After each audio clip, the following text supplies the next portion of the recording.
The truck wouldn't start. Not today, not yesterday, not with jumper cables or prayers. Frank Delaney sat behind the wheel of the 1996 Ford F-150 as if willing it to remember its purpose. The keys jingled in the ignition, the engine clicked, coughed once like a smoker in winter, and then gave up, silent. The cab was cold. Cold like the kitchen had been that morning when he couldn't find the strength to finish the eggs. Cold like the phone call from his daughter who, for the third time in 3 months, told him she wouldn't be making it for a visit, again. Sorry, Dad, things are just, busy. That was the word they all used now. Busy. Busy enough to forget birthdays. Busy enough to never return calls. Busy enough to leave you behind. Frank stared at the cracked dash. He didn't mind the rust or the dents, it was the quiet that bothered him. The kind of quiet that clung to everything after Marie died. That silence had crept into the corners of his life, dusting the garage tools, muting the radio, sucking the air out of holidays. He looked out the frosted window at the still street. A couple jogged by, earbuds in, not noticing him. No one noticed him anymore. A decade ago he was the guy people came to when their engine sputtered, when a belt snapped, when their kid's first car needed saving. Now he couldn't save his own. He turned off the ignition and slumped back, defeated. On the dashboard sat a small sticky note, yellow and curling at the edges. It read, "Get transmission checked." Maybe. He had written that note 6 months ago. Now he couldn't even remember what he meant by maybe. The TV was still on inside, murmuring across the living room from the kitchen table. Some tech conference. Usually he would have shut it off, annoyed at the constant barrage of things he didn't understand. Cryptocurrencies, drones, flying cars. None of it was for him. None of it included someone who once tuned carburetors by ear.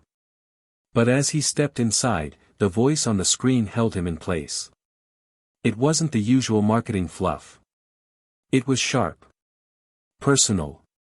"You're not done until you're dust," Elon Musk said, standing in front of a massive LED backdrop showing futuristic railcars and tunnels. "Age doesn't cap vision, fear does." Frank stopped. The sentence rang out like a wrench dropped on concrete. Age doesn't cap vision, fear does. Elon wasn't smiling. He looked like he believed it. Maybe even needed others to believe it, too. Frank stood there, hands still resting on the doorframe, staring at a man 30 years younger talking like he was delivering a personal challenge. As if someone had whispered to him, "There's an old mechanic in Ohio who needs to hear this." Frank didn't know why, but the quote followed him for the rest of the day. As he peeled potatoes for dinner, it was there. As he went through his mail, bills and a Medicare reminder. It echoed. And later, as he stared at the garage through the back window, it repeated like a song stuck in the mind. "You're not done until you're dust." In the garage, buried beneath boxes of holiday decorations and long-forgotten projects, sat something he hadn't looked at in 10 years. A blueprint. The Phoenix. That was the name Marie gave it. Back when she was still sketching ideas beside him while sipping iced tea. Back when dreams were part of the daily conversation, not just relics. The Phoenix was their wild idea, half car, half rail rider. Inspired by a trip they took on an old Amtrak line through Colorado. She believed small towns like theirs needed options, connections, ways to move and dream. She even joked about submitting it to Elon's Hyperloop contest years ago, but life got in the way. Bills, health, then the cancer. After she died, Frank packed away the drawings, convinced no one would care. That night, he didn't sleep. He kept thinking about what it meant to matter. Not just to exist. Not just to wake up, eat, read the obituaries, and wait. But to matter. That word felt foreign on his tongue. Matter. Was it even still possible? Who would listen? What could he possibly do now, at 72, with shaky hands and a pension that barely kept the lights on? And yet, that sentence. Age doesn't cap vision, fear does. He got up, shuffled through the dark hallway, pulled the attic ladder down with a dusty creak, and climbed. The attic smelled of old cedar, mothballs, and something softer, maybe Marie's perfume lingering on the boxes. He found it beneath her quilting supplies, inside a labeled folder, Phoenix Project, Spring 2003. The paper was brittle, but the ink had not faded. Lines, measurements, curves, notes in Marie's looping handwriting, modular magnetic drive, hybrid fuel to electric, max speed, 85 miles per hour, rail. He ran his fingers across it, the way you do with something sacred. Tears welled, uninvited. He sat there until morning light touched the dusty floorboards. When he finally came down, he didn't feel young, but he felt awake. The garage had been untouched for years. His tools were there, rusting, misaligned. The workbench was covered in plastic. The light bulb flickered overhead. But in the corner, beneath an old tarp, sat the aluminum chassis he had started 20 years ago. He pulled it out slowly, like uncovering a memory. He thought about that Musk clip again. Elon wasn't telling him he had to change the world. He was telling him that he could try.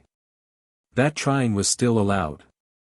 That permission wasn't something given to you at this age, it was something you reclaimed. Frank wiped the dust off his workbench and set the blueprint beside a cup of coffee. His hands shook a little as he picked up the calipers. His eyes weren't what they used to be. But he could still read the measurements.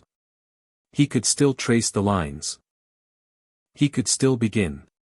Somewhere, in a nearby house, a teenager was scrolling Reddit.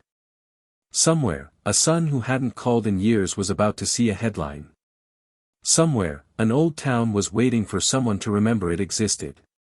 And somewhere, a story had just started, even though most would say it should have ended. What if everything you believed about getting old was wrong? Frank didn't have the answer yet. But for the first time in years, he was willing to find out.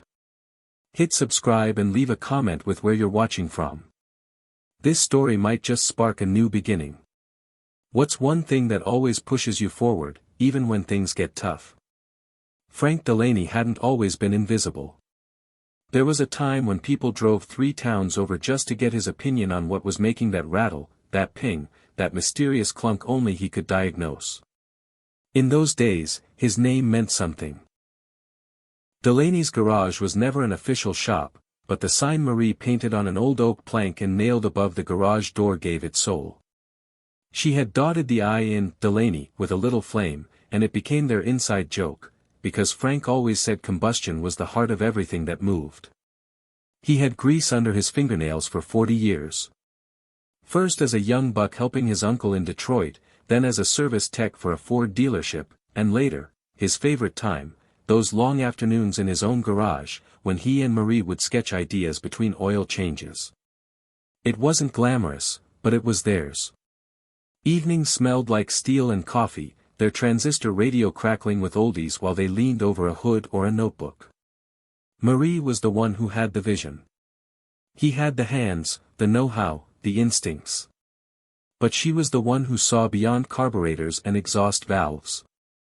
She read popular mechanics like romance novels. Always thinking, always dreaming.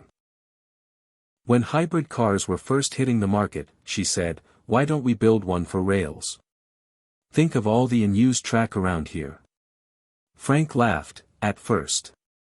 But she had that look, one that made you believe something impossible was already halfway real. They worked on the Phoenix in fits and starts. A chassis built from old rail bike schematics. Suspension modified from a salvaged Mustang.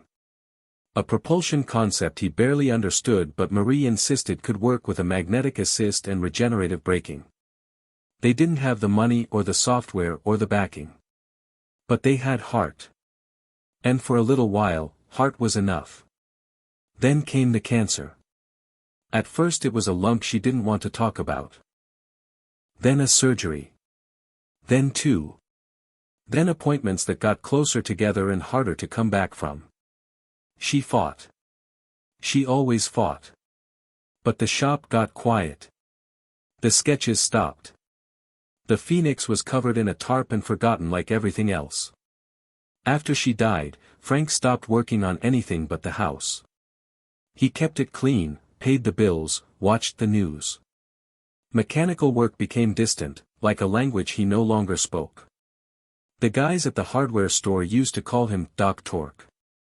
Now they just nodded politely. He lost interest in football. Stopped going to church. The garage was silent.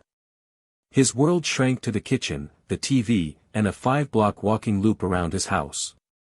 He tried to call his son, Kenny, more than once. After Marie died, their connection frayed. It wasn't that they fought, it was worse than that.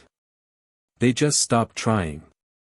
Kenny had always been more like his mother, head in the clouds, always chasing something big. He was living in Denver now, working on smart grid systems, or maybe electric bike design. Frank wasn't sure anymore. Their last real conversation was 5 years ago. It ended with Kenny saying, "You always cared more about engines than people," and hanging up. That sentence stuck in Frank's chest like a gear that never quite fit. He wondered if maybe Kenny was right. Maybe he had been too focused on machines. Maybe he'd missed something while tightening bolts and calculating torque ratios. The guilt crept in slowly, year by year. The house got quieter. The town changed around him. The diner closed. The pharmacy moved 3 towns over. The post office turned into a vape shop. He didn't recognize the cars on the street anymore, sleek, whisper-quiet machines with digital panels and no soul. No character. No history. He missed the rumble. The tactile certainty of pistons and pulleys. These new machines didn't need men like him. Everything was code and algorithms now. Even the kids didn't ask him for help fixing bikes anymore. They just threw them out and got new ones. He used to dream of taking Marie out west in the Phoenix.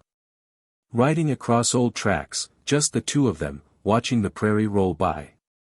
She talked about retiring in a small town near Flagstaff, somewhere with dry air and wide skies. She wanted to paint again.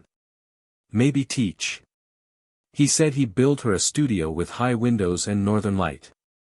But those dreams packed themselves into the attic alongside Christmas lights and tax returns. On lonely afternoons, Frank would pour a cup of lukewarm coffee and pull out one of their old sketchbooks. He never opened it fully. Just flipped a few pages, tracing his finger over lines they had drawn together, whispering her notes under his breath.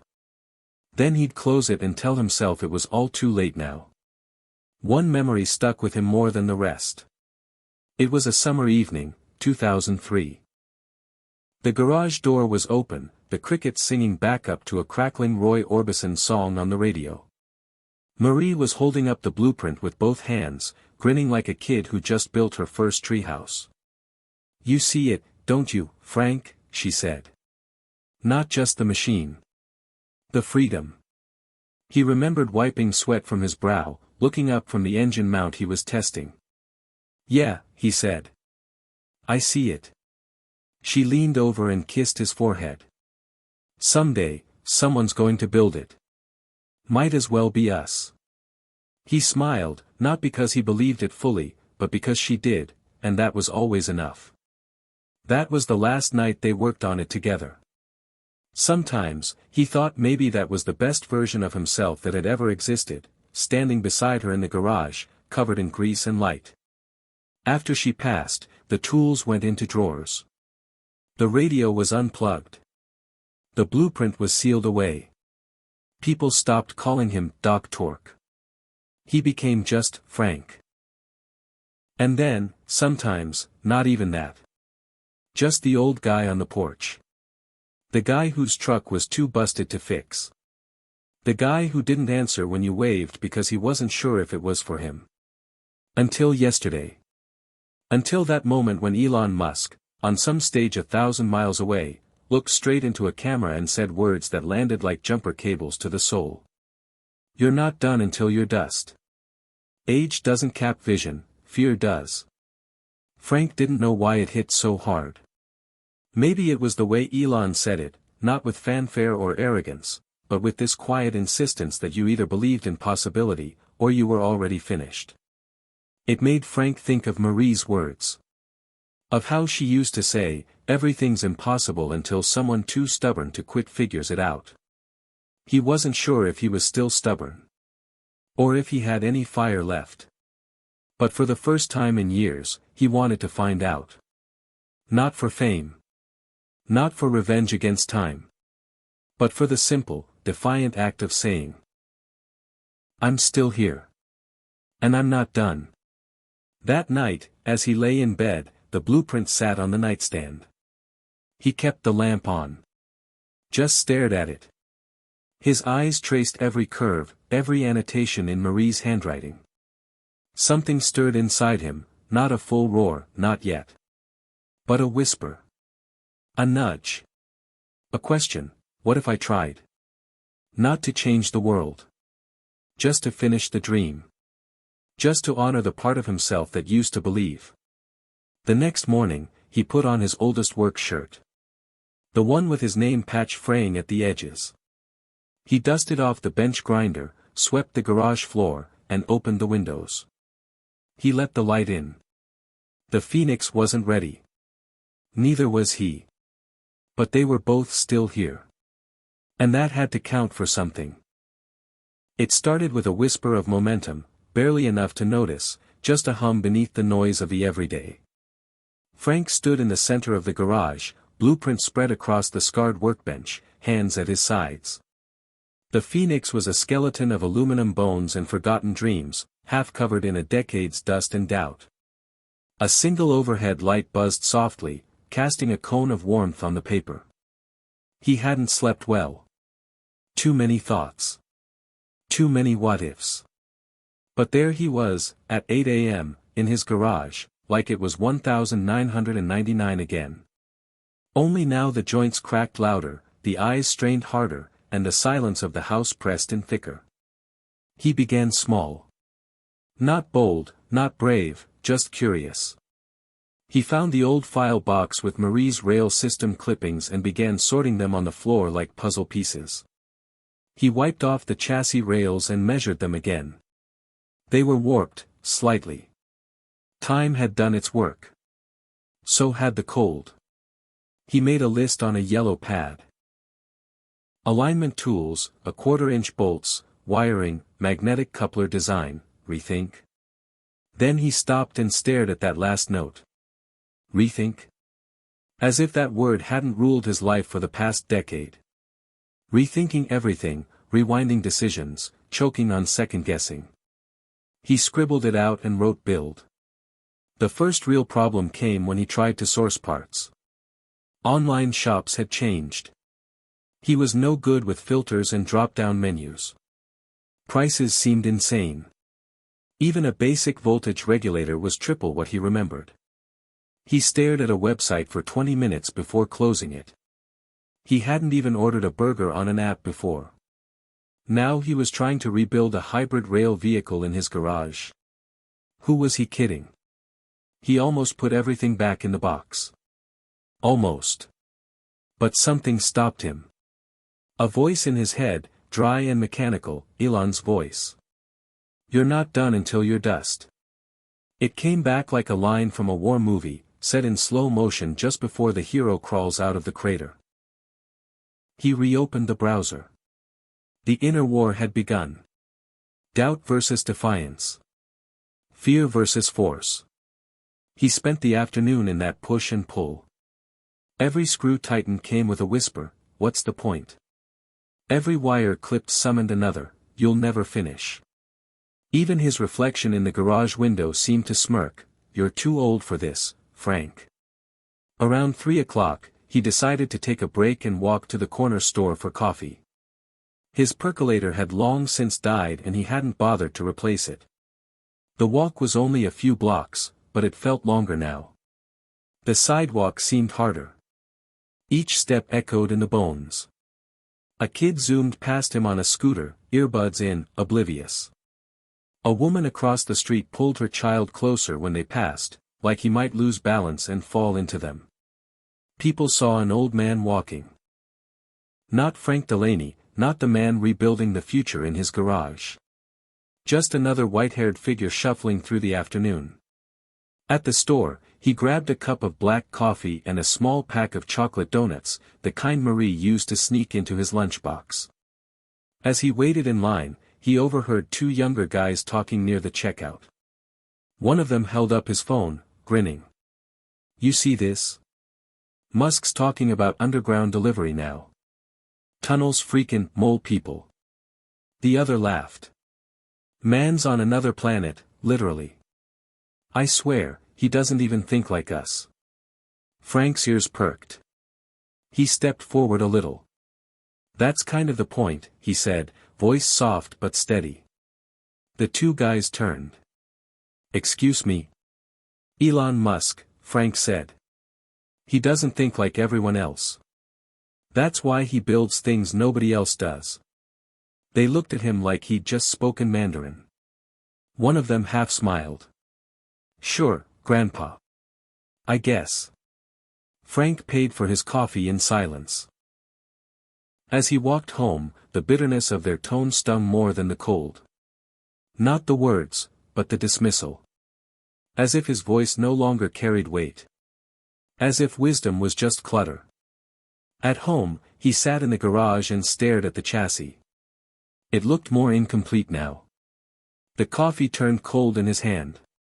The quiet wrapped around him again. He wondered if this was all just foolishness. A late life lurched toward something that no longer belonged to him. A dream that expired long before the blueprint faded. He didn't touch a tool the rest of the day. The next morning, the phone rang. It was his doctor's office, confirming an upcoming appointment. "Dr. Levine just wants to do a checkup," the receptionist chirped. "Nothing urgent. Just keeping things in check at your age." Frank nodded absently, phone against his shoulder, eyes fixed on the garage. "Right," he said. "At my age." At the appointment 2 days later, Dr. Levine clicked through Frank's chart with the detached warmth of someone watching a ticking clock. "Your cholesterol's still a little high," he said. "How's the arthritis?" "The same." "You doing anything strenuous?" Frank hesitated. "I've been tinkering a bit. Old project. In the garage." Dr. Levine looked up. "Tinkering?" "Yeah. Welding, some mechanical work. Little fabrication. Just for me." The doctor raised an eyebrow. "You sure that's wise? At your age, a fall could put you down for good." "I'm careful." "That's not the point," the doctor said. "This isn't the time to be chasing youth, Frank. You should be focusing on maintaining, not pushing." Frank left the office with a paper in his hand and an invisible weight on his back. Maintain. Don't push. Like he was a tire past its tread life. Useful, but only until something blows. That night, he poured himself a glass of bourbon and sat in the living room watching reruns of some courtroom show. The cases blurred together. Everyone arguing. No one listening.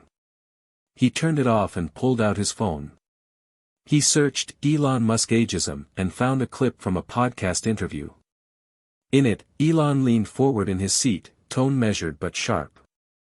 "I think one of the most dangerous biases we don't talk about is ageism," he said. "We assume innovation belongs to the young, but it's not true. Wisdom plus obsession is still one of the most powerful combinations on Earth." Frank watched that part 3 times. He let the word seep in. Wisdom plus obsession. He had plenty of both. He was starting to think that maybe society didn't want older people to chase big dreams, not because they couldn't, but because it made everyone else uncomfortable. It disrupted the story.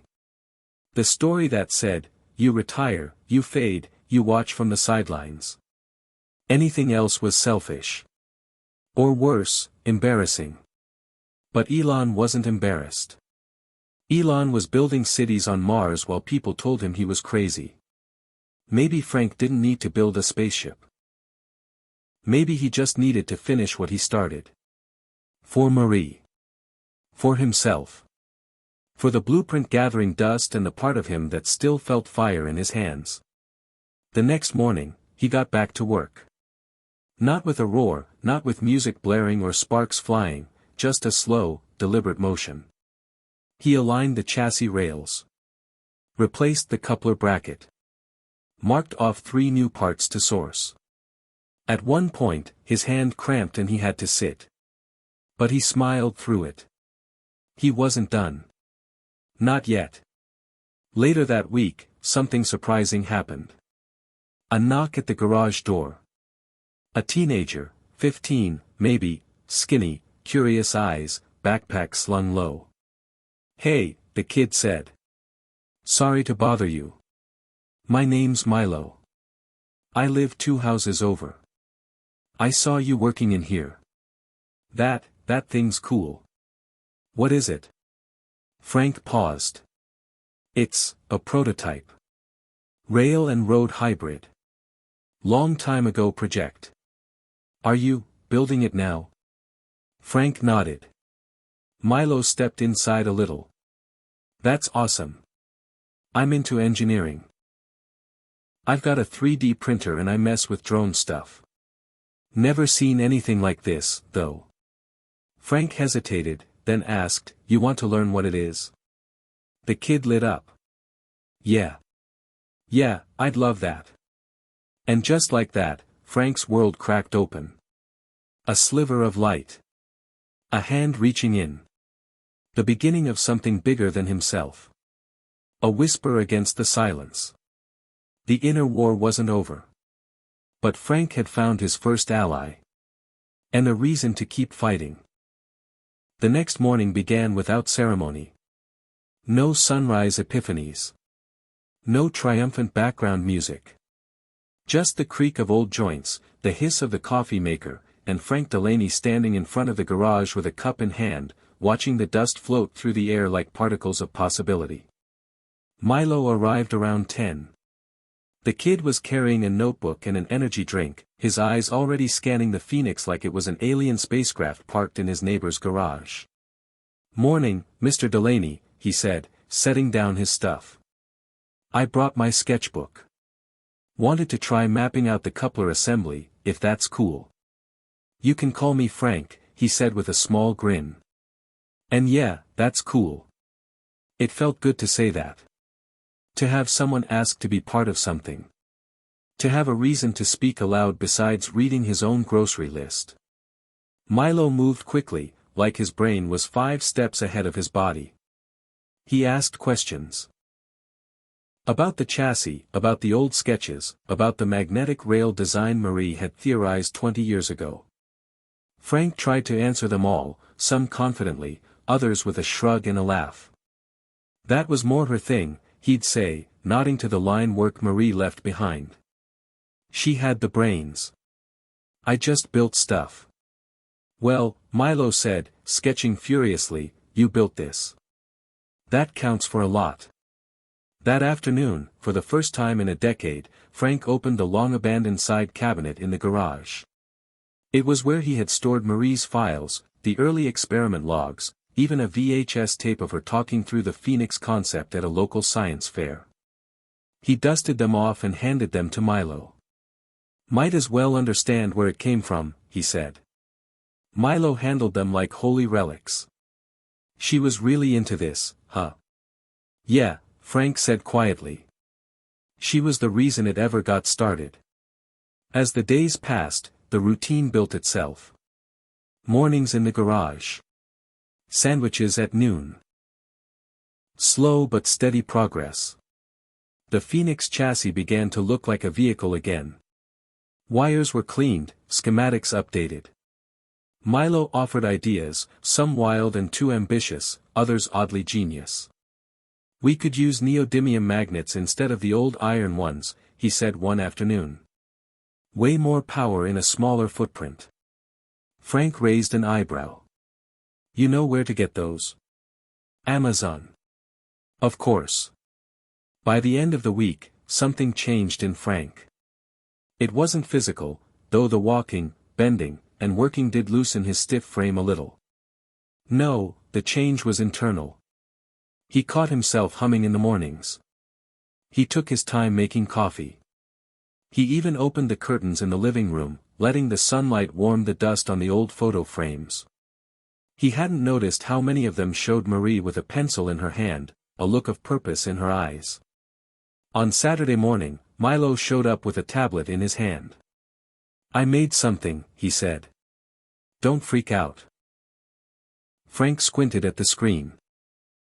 It was a digital mock-up of the Phoenix project, a short video, 30 seconds, showing the concept art, Marie's sketches, some of the recent progress shots Milo had quietly taken with Frank's permission. The last slide showed the words, "Reviving the Phoenix, a garage dream built by 2 generations." Frank stared at it. "What is this?" "I posted it online," Milo said carefully. "Just on this engineering subreddit I'm part of. Figured a few people might think it's cool." Frank froze. "You posted it?" "Yeah. I figured, if you didn't want me to, I'd take it down. I just thought, people should see it." Frank exhaled slowly. "How many saw it?" Milo turned the screen toward him. "Over 3,200 views. 60 comments. Most are saying stuff like, 'This is sick' or 'Can't believe someone's doing this in real life.'" Frank blinked. His name wasn't on it. Neither was Marie's. Just the project, and the word revival. Still, something cracked open in him, a feeling he hadn't had in years. Recognition. Not the kind you get from a plaque or a paycheck, but something older. Someone, somewhere, cared. Not because they had to. Not because of obligation or pity. But because the work itself meant something. "Leave it up," Frank said after a moment. "Let's see where it goes." That night, he stood alone in the garage, hands on his hips, looking at what they'd done. It wasn't much, not yet. But it was moving. And movement was everything. He thought about how easy it would have been to leave the tarp on. To spend the next 5 years waiting for time to take its toll. That was what the world expected. Quiet exits. Graceful declines. Don't be a burden. Don't make noise. Don't build wild machines in your garage after 70. But Frank wasn't interested in exits anymore. He was interested in ignition. He walked back into the house, opened the closet where Marie's quilt sat folded on the top shelf, and pulled it down. He wrapped himself in it like armor and sat at the kitchen table with a pen and paper. At the top, he wrote 3 words, Phoenix Phase 2. The next morning, a message came through Milo's tablet from a user named OrbitalRailGuy89. It read, "This reminds me of the Hyperloop concepts Elon Musk released a decade ago. You guys should totally enter this into one of his open-source innovation programs. They're looking for modular transport ideas right now." Frank stared at the message, mouth slightly open. "Wait," he said. "Elon's got an open call." "Looks like it," Milo said. "Some think tank partnership thing. They want blue sky mobility concepts. You think this qualifies?" "Frank, you're literally rebuilding a rail hybrid concept 20 years ahead of its time." For the first time in a long while, Frank felt something close to courage, raw, trembling, but real. He opened Marie's folder again, this time looking at it through a different lens. Not nostalgia. Not grief. But possibility. He spent the rest of that afternoon redrawing the old schematic with Milo, digitizing what they could, rephrasing old notes. Milo uploaded them to a shared folder. Frank added a personal paragraph, in shaky but determined handwriting. "This began as a dream between a husband and wife. Now it's a bridge between past and future. If there's room for one more crazy idea in the world, we hope this is it." They hit submit. Just like that, the project wasn't a secret anymore. It wasn't just a memory. It was out there, alive, humming with the potential to matter. That evening, Frank didn't turn on the TV. He didn't pace the hallway or recheck the locks or reread old letters. He stood in the kitchen, poured 2 cups of tea, set one across from him at the table, and raised his mug quietly. "We're doing it, Marie," he said. "You and me. One more time." The next day, a new comment appeared on Milo's post: "Is this really built in someone's garage? Because this is one of the most inspiring things I've seen all year." Another reply: "Someone needs to get this in front of Musk. He'd love it." Frank didn't know what would come of it. He didn't know if they'd ever get a call, or a reply, or if anyone with real money would take it seriously. But that wasn't the point anymore. The point was, he was no longer waiting for permission. He had already given it to himself. One bold move. One small choice to stop sitting in the silence. And now, for the first time in years, something was starting to fly. It started with a beep. Just a single, sharp tone from Frank's phone as he stood in the kitchen wiping grease from his hands with a towel that had once been white and now bore the evidence of a week's worth of engine work. He nearly ignored it, assuming it was a pharmacy reminder or another robocall about vehicle warranties. Ironic, really, considering the Frankenstein of a machine being rebuilt in his garage. But something told him to look. And when he did, he froze. One new message. From a number he didn't recognize. The preview just said, "Hey, Dad." He stared at it for a long time. Like it might vanish if he opened it too quickly. His hand trembled slightly as he tapped it. The message was short, not emotional, not flowery. "Hey, Dad. I saw the post. One of my guys shared it in a Slack channel. I didn't know you were still working on the Phoenix. Looks amazing. Would love to talk if you're open to it." Frank sat down, slowly, like the chair was made of glass. His heart beat in uneven thuds, fast then slow, like it couldn't decide how much hope to allow. He read it again. And again. 5 years of silence. And now, 12 words that opened a door he had long since bricked over. Kenny. His son. The boy he taught how to rebuild a carburetor at 13. The man who said, "You always cared more about machines than people," before vanishing into his career, his city, his silence. Frank had rehearsed every version of this moment, most of them darker. In his mind, he had imagined Kenny reaching out to say a final goodbye, or to ask about selling the house, or to inform him of some distant tragedy. He never imagined this. That his son would reach out because of a project.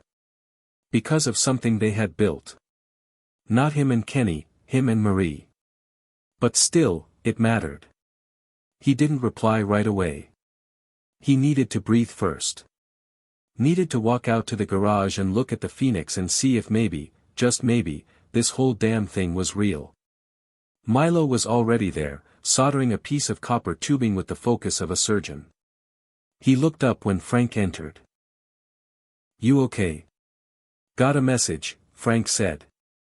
"From my son." Milo blinked. "Seriously?" "Yeah." "Is that good?" Frank nodded, then stopped. Then nodded again. "I think it is." "What did he say?" "He saw the post. Wants to talk." Milo put down the soldering iron. "That's amazing, Frank." "Yeah," Frank said, his voice low. "It kind of is." He picked up a wrench and turned back toward the Phoenix, but his mind was elsewhere. Not on the bolts. Not on the torque. On Kenny. On all the years between now and the last time they'd sat together at this very workbench. Kenny had asked questions, just like Milo. He had dreams, just like Marie. But somewhere along the line, Frank had stopped seeing those dreams. Had gotten caught in the grind, the grease, the relentless practicality of life. And Kenny had drifted away, feeling unseen. Frank had always blamed time. Or the distance.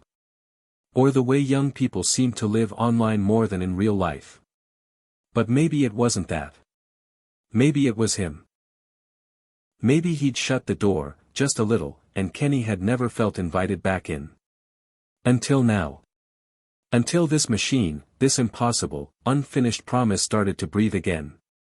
He spent the rest of the afternoon working with new energy. He and Milo adjusted the magnet housing, tested a crude lift simulation using a hydraulic jack and some counterweights. It wasn't elegant, but it worked. And it felt like momentum. That night, Frank finally replied. "Hey, Kenny. I'd really like that. Call me anytime." He stared at the screen for a long time before pressing send. Then he turned off the phone and set it face down. He didn't want to count the minutes. He just wanted to let it be. The next morning, he found something even more unexpected, an email. From a woman named Sierra Lynn, listed as a project coordinator for the Open Horizons Innovation Program. Subject line, "Your Phoenix submission." Initial interest. He clicked it faster than his fingers could keep up. The message was short, professional, but laced with something warmer. "Mr. Delaney, we came across your project submission and would love to schedule a preliminary interview. While we're reviewing dozens of concepts, yours stood out because of the intergenerational collaboration and unique rail hybrid design. Would you be available for a video call this week?" Frank stood up. Walked around the kitchen. Sat back down. Reread the message. Then, without a word, walked out to the garage and handed his phone to Milo. "I think someone wants to talk to us," he said. Milo's eyes widened. "No way. That's real." "Looks like it." "We have to prep," Milo said immediately. "We need schematics, diagrams, better renderings. Wait, do you even have Zoom?" "Zoom?" Frank chuckled. "I've got a dusty webcam and a prayer." "We'll make it work," Milo said. "I'll come early tomorrow. We'll get everything set up." Frank watched him with quiet admiration. The kid didn't even blink at the pressure. Just moved forward like failure wasn't an option. It reminded him of Marie. That fire. That certainty. That belief that if something needed to exist, it would, because someone dared to build it. Later that night, just before bed, his phone rang. Unknown number. For a moment, he didn't move. Just stared at it glowing on the counter. Then he picked it up. "Hello." A pause. Then, "Hey, Dad. It's me." The voice was older, softer than he remembered, but it was unmistakable. "Kenny," he said, voice barely above a whisper. "Yeah." Another pause. "I saw the Phoenix. I didn't think you were still. I mean, I didn't know you were doing that." "I wasn't," Frank said. "Not until recently. It looks amazing. I told some of the guys I work with, everyone's kind of blown away." Frank smiled, even though his throat felt tight. "I had some help. The kid, right? Milo. He's sharp. He reminds me of you, actually. Smart, fast, full of wild ideas." Kenny laughed, and the sound nearly undid Frank. It was the first time he'd heard it in years. "I was going to call sooner," Kenny said. "I just didn't know what to say." "Me neither," Frank admitted. "But I'm glad you did." Silence settled between them again. But it wasn't the sharp silence of years past. It was soft.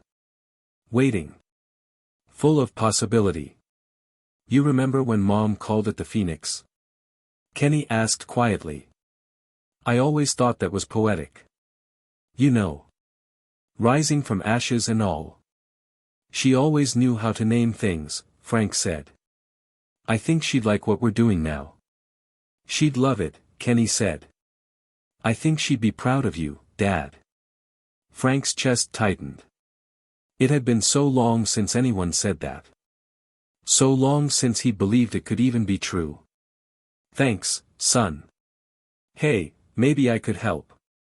I know some guys who could do CAD work. Maybe even run some simulations. We've got access to some good gear. That would be incredible. Send me what you've got tomorrow, Kenny said. Let's build this thing. After they hung up, Frank sat in the dark kitchen, hands still wrapped around the phone, staring at the blueprint on the wall. Not as a relic. Not as a gravestone for a dream. But as a live wire. A working plan. A future with shape. Outside, the stars were just starting to blink into the sky. Frank walked out to the porch, sat down, and looked up. He hadn't done that in years. He always thought stars were for dreamers. But now he realized, they were also for the builders. The ones who dared to bring the dream down to earth. The video call was scheduled for 11:30 a.m. on a Thursday, but Frank was ready by 9. The garage had never been so clean, tools aligned like soldiers, stray bolts swept into labeled trays, and the Phoenix bathed in soft natural light that filtered in through the half-open door. Milo had insisted on camera angles, lighting, and a stable Wi-Fi hotspot. He set up the laptop on a stack of milk crates, adjusted the webcam twice, and even convinced Frank to put on a clean button-down shirt instead of his usual oil-stained flannel. "You look like a guy who builds futures," Milo said, half joking, half serious. "Not just someone trying to finish the past." Frank didn't argue. He wasn't just fixing something anymore. He was presenting it. Owning it. Saying out loud that he still mattered. And that scared him more than failure. At 11:29, the screen flickered. A small loading wheel spun, then stopped. 2 faces appeared. One was Sierra Lynn, early 30s, sharp eyes, thoughtful voice. The other was a man named Marcus Quinn, head of experimental mobility at Open Horizons, his bio said. "Good morning, Mr. Delaney," Sierra began with a smile. "Is this a good time?" "It is," Frank said, his voice even. "And please, call me Frank. Is Milo with you?" "Right here," the kid said, popping into frame. "Nice to meet you both." For the next 30 minutes, Frank walked them through the project, its origins, its stalled progress, and its resurrection. He explained Marie's vision, his own doubts, and how a random spark of curiosity, and one teenager's energy, reignited something he thought was long dead. He spoke slowly, but with conviction. It wasn't polished, but it was real. This wasn't meant to compete with bullet trains or take over highways, Frank said. It was designed for something else. A third lane. A way to connect places that progress left behind. Rural towns. Old lines. Forgotten gaps. Marcus leaned in slightly. "What you're proposing is essentially a modular, magnetic railroad hybrid, self-powered, able to operate on either platform with minimal infrastructure cost." "Exactly," Milo chimed in. "It could adapt to abandoned freight rails, or short-line routes. No need for massive upgrades." Sierra nodded. "It's a beautiful idea. And the intergenerational piece, it's rare. Most of our submissions come from labs, universities, startups. But there's something very human here. Something that feels needed." Frank smiled, humbled. "We're just trying to finish something that should have been done a long time ago." When the call ended, they were told someone from the selection board would be in touch in the next week. Nothing was guaranteed. But the tone had been clear. They were no longer just a curiosity. They were in the running. As soon as the call ended, Frank let out a breath he didn't know he'd been holding. Milo clapped him on the back. "You crushed it," he said. "You were like, smooth old guy Tony Stark." Frank laughed, the sound loud and full. "That a compliment?" "Huge one." Frank treated them both to burgers at the diner afterward, his first time eating out in months. The waitress, Judy, did a double take when he walked in. "Well, look who the wind blew back," she said, grinning. "You finally come out of retirement?" "Something like that," Frank replied. "Maybe I'm just getting started." That night, Milo uploaded another video. Just a short one, Frank talking in front of the Phoenix, explaining its purpose, its mission, its soul. It wasn't fancy. No special effects. No trending music. Just an old man with grease under his fingernails talking about why transportation shouldn't just be about speed, it should be about connection. It went viral. Slowly at first. A few hundred views. Then thousands. Then tens of thousands. Shares poured in from TikTok, Reddit, YouTube. People commented things like, "This reminds me of my dad's garage. We need more of this energy." Others asked if they could help. Donate. Contribute parts. Some even offered to drive cross-country to volunteer. Within 3 days, the original subreddit post had over 50,000 upvotes. Blogs picked it up. Then a small news segment aired a feature, "The Man Who's Rebuilding the Future from His Garage." Frank watched it with his mouth slightly open, hands clenched around a cup of tea that had long gone cold. There he was, on TV, explaining Marie's blueprint, gesturing toward the Phoenix like it was already a finished ship ready to fly. Milo was next to him, smiling, nodding, young and bright and fearless. He almost didn't recognize himself. Not because of the wrinkles or the gray, but because of the light in his eyes.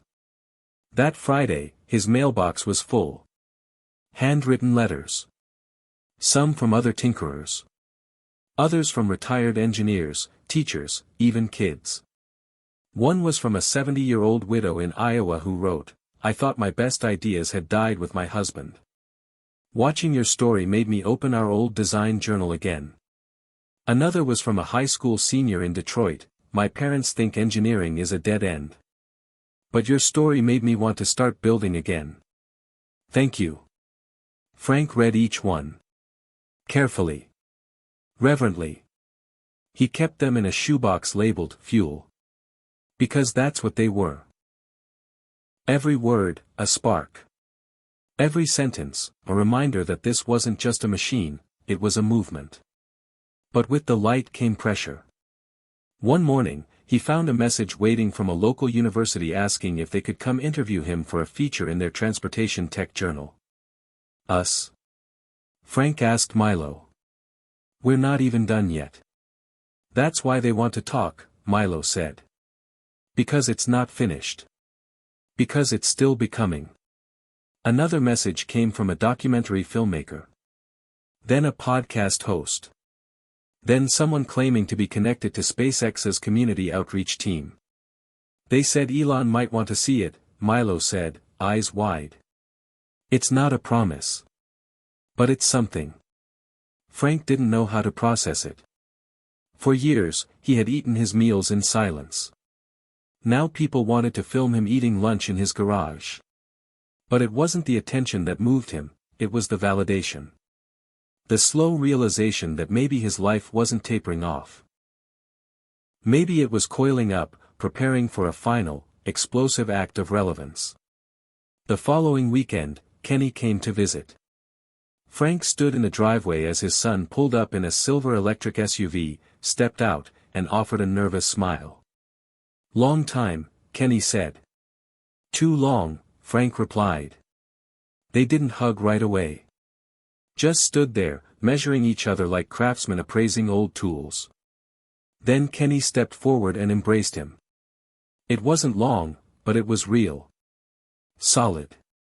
Frank gave him the tour of the Phoenix. Showed him the workbench. The rail coupling system. The modified control unit Milo had helped redesign with a Raspberry Pi. Kenny was genuinely impressed. "You really did this," he said. "All these years, I thought you let it go." "I almost did," Frank admitted. "But something wouldn't let me." They sat in the garage and talked for hours. Not just about the project.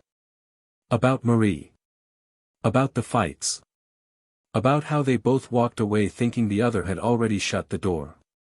"I thought you didn't need me anymore," Kenny said quietly. "I thought you didn't want me," Frank replied. "I guess we were both wrong."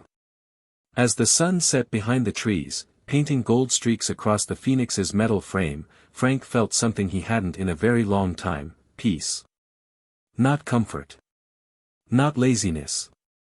But the kind of peace that comes from being right in the middle of something meaningful. Something earned.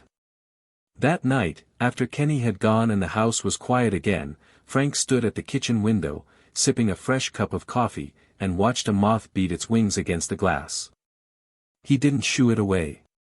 Just watched it. A little thing, chasing light. And he thought, that's all we ever do, isn't it? Find a spark. And try to reach it. The Phoenix wasn't finished.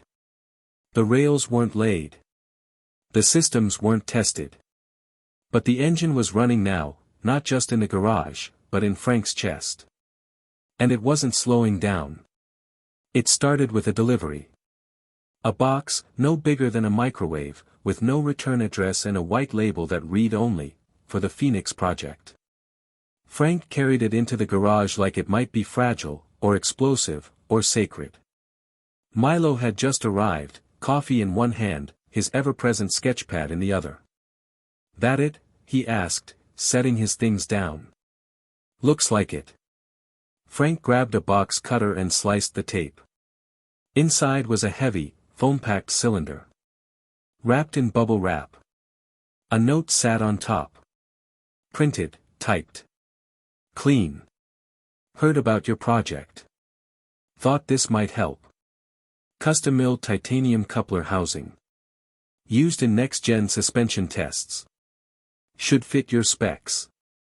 Don't stop. A friend." Milo was the first to speak. "Holy, this is aerospace grade. You think it's real?" "It's real," Milo said, examining the part like a diamond. "I've only seen these on forums." Frank sat down, stunned. "People are just sending us this stuff." "Not people," Milo said. "Believers." That word stuck with Frank for the rest of the day. Believers. Not fans. Not followers. Not donors. Believers. The Phoenix wasn't just a machine anymore. It was a message. And messages had momentum. Over the next week, more packages came. A box of insulated copper wire from a retired electrician in Wisconsin.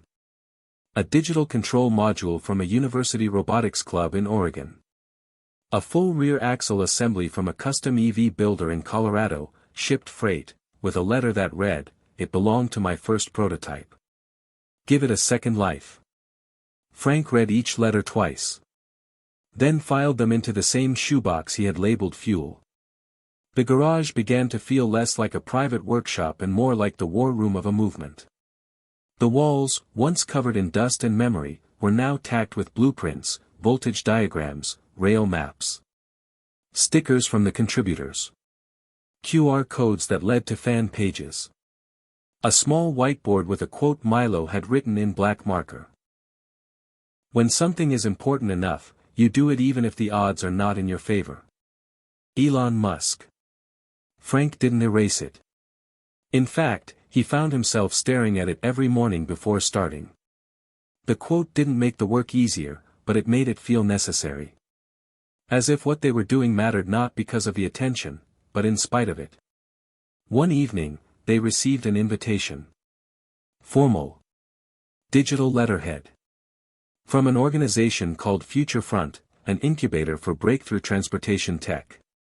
It was simple: "We're hosting a small event in Austin. 5 projects. Private demos. No press. No pitches. Just ideas. We'd like Phoenix to be one of them." Frank stared at the screen. "Austin? That's big," Milo said. "That's serious people. What do they want from us?" "They want to see it." Frank didn't respond right away. His hands went to his knees. His breath came slower. I don't know, kid.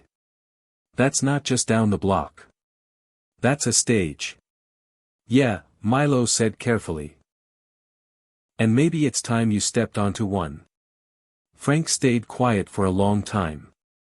The idea of flying to Texas, rolling out the Phoenix in front of engineers, investors, thinkers, it wasn't just terrifying. It was exposing. He had lived in the quiet for so long, it had become armor. But armor didn't build bridges.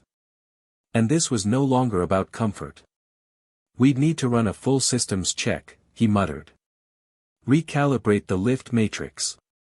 Reinforce the housing. I'll start tomorrow, Milo said. And just like that, the next chapter began. The demo was 3 weeks away. The house became a mess of parts, notes, emails. Frank spent hours on calls with people he'd never met, former NASA techs, mechanical savants, students, retired machinists, people who offered feedback, suggestions, encouragement. Kenny joined in, sending CAD files from his office, even hopping on Zoom calls to walk Milo through thermal testing protocols. The night before they left, Frank stood in the garage, alone. The Phoenix gleamed under soft overhead lights. Not finished, not perfect. But alive. It had wheels again. Sensors. A working display. Its systems were linked, tested, powered. The engine purred like a cat that had finally remembered how to breathe. He ran his hand over the side panel, fingertips grazing the paint. You came back to life, he whispered. So I guess I had to, too. Austin was loud. Hot. Fast. But inside the future front compound, a sleek warehouse wrapped in glass and purpose, everything slowed down. Frank rolled the Phoenix into place next to projects that looked like they had cost millions to build. Sleek air shuttles. Smart pavement. AI-guided microcars. But none of them had the soul the Phoenix carried. The story. The scars. The ghost of a woman who had dreamed it first, and the fingerprints of 100 strangers who believed in second chances. Their demo was scheduled for mid-afternoon. Sierra Lynn was there, clipboard in hand, all business. But when she saw Frank, she smiled. Glad you came, she said. I wasn't sure you would. Neither was I, Frank admitted.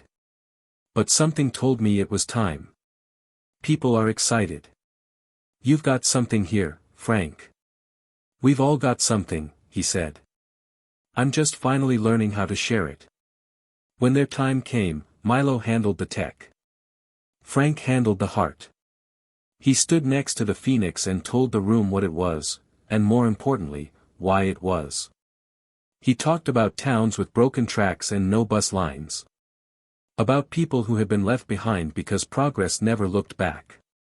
About how sometimes, the best ideas weren't new, they were just unfinished. He spoke plainly. With no PowerPoint. No animation. Just truth. This was my wife's dream, he said. I gave up on it when I thought I'd lost her. But dreams don't die. They wait. And sometimes, if you're lucky, someone younger walks in and asks, why not? The room was quiet when he finished. Then, slowly, the hands began to rise. Engineers asked about specs. Designers asked about modular frames. One woman, a transportation planner from Chicago, asked if it could handle extreme cold. It'll handle anything, Frank said. So long as someone believes in it. Afterward, people approached one by one. Business cards. Email addresses. Offers. We'd love to test this on our shortline rail. Can we collaborate on a pilot? I have a friend who works with Elon's Open Transport initiative. Can I send him your info? Frank took every card. Shook every hand. Smiled with every wrinkle. And somewhere between the second and third handshake, he realized something. This was no longer about reviving Marie's vision. It was about building a new one. Bigger. Stronger. Carried not by one man, but by many.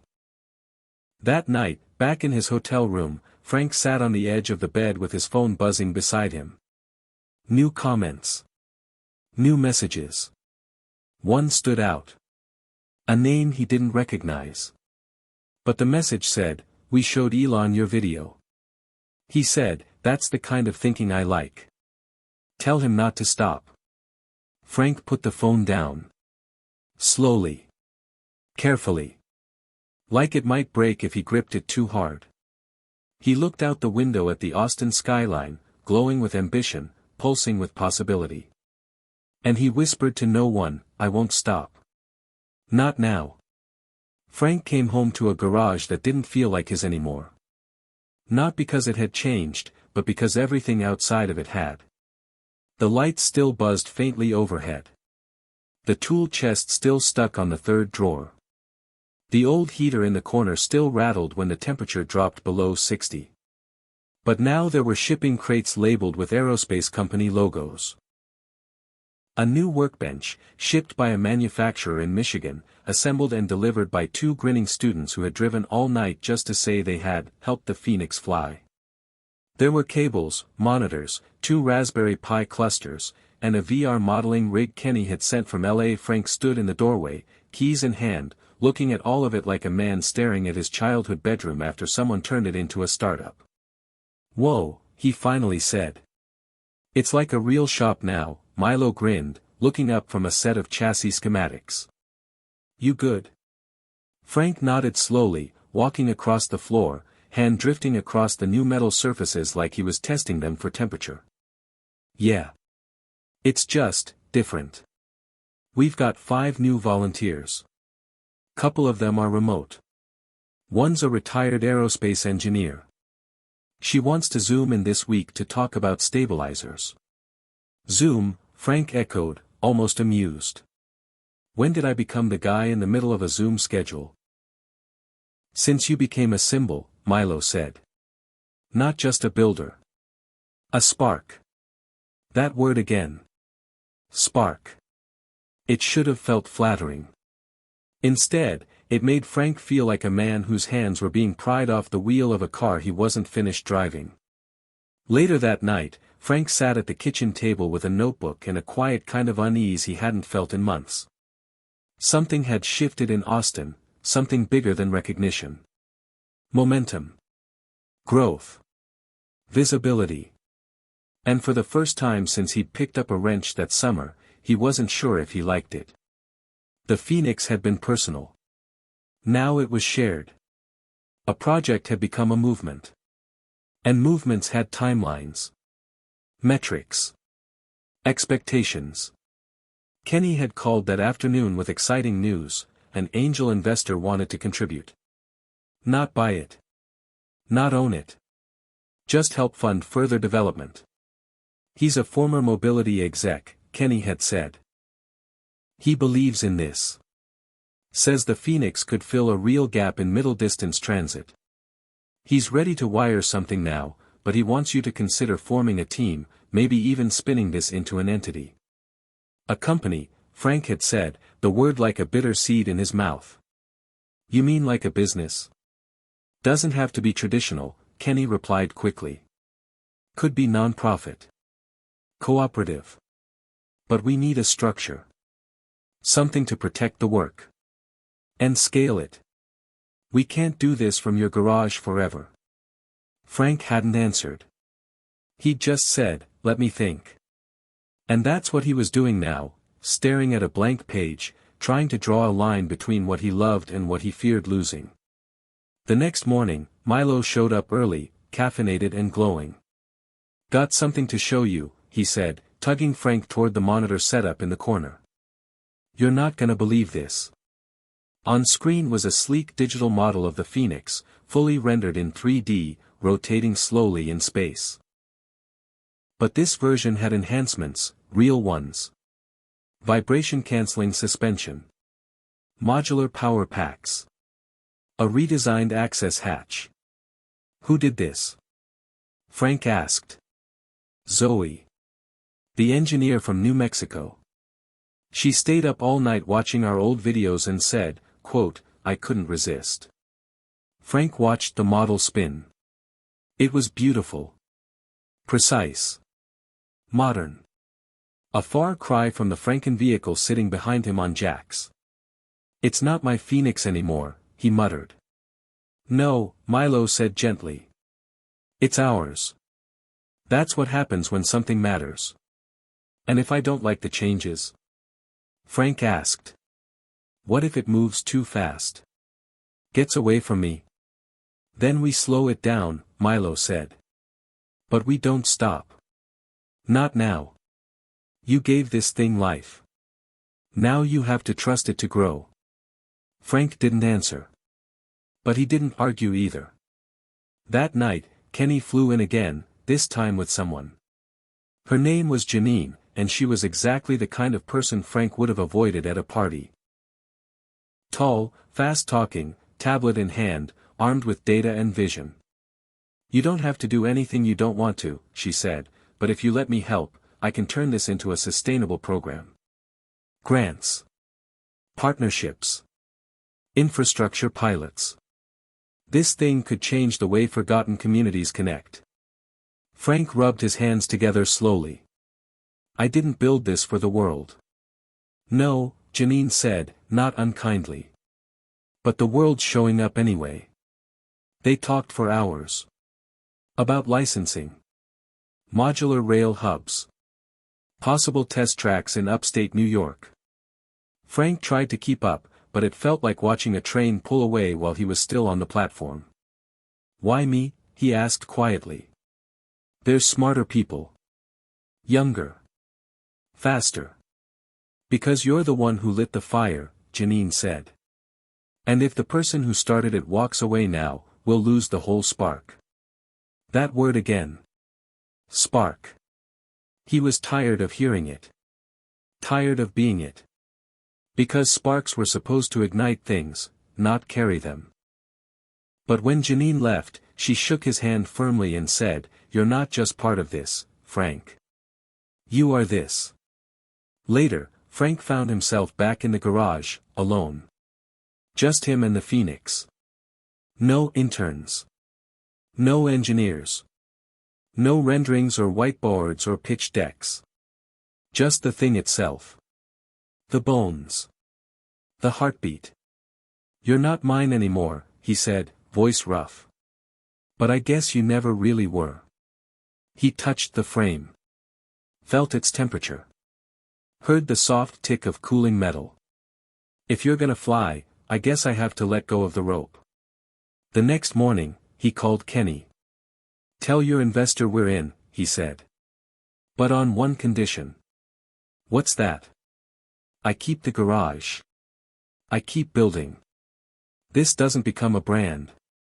It stays a mission. A legacy. Deal, Kenny said. Frank smiled. Not because it was easy. But because it was right. The Phoenix had started in the past. But now, finally, it had a future. And so did he. The test site wasn't much. Just a forgotten half-mile stretch of track slicing through the overgrown edge of an abandoned freight yard in upstate New York. The rusted rails were warped, the weeds tall, and the only spectators were a pair of curious crows perched on a busted signal post. But to Frank, it was sacred ground. Not because of what it was, but because of what it represented. This was where the Phoenix would move under its own power for the first time. No jacks, no simulations, no schematics or theory. Just steel on steel.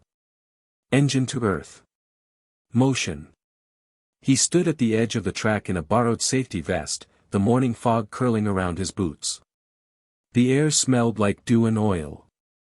Milo was already setting up the sensor rig, hands steady, voice calm.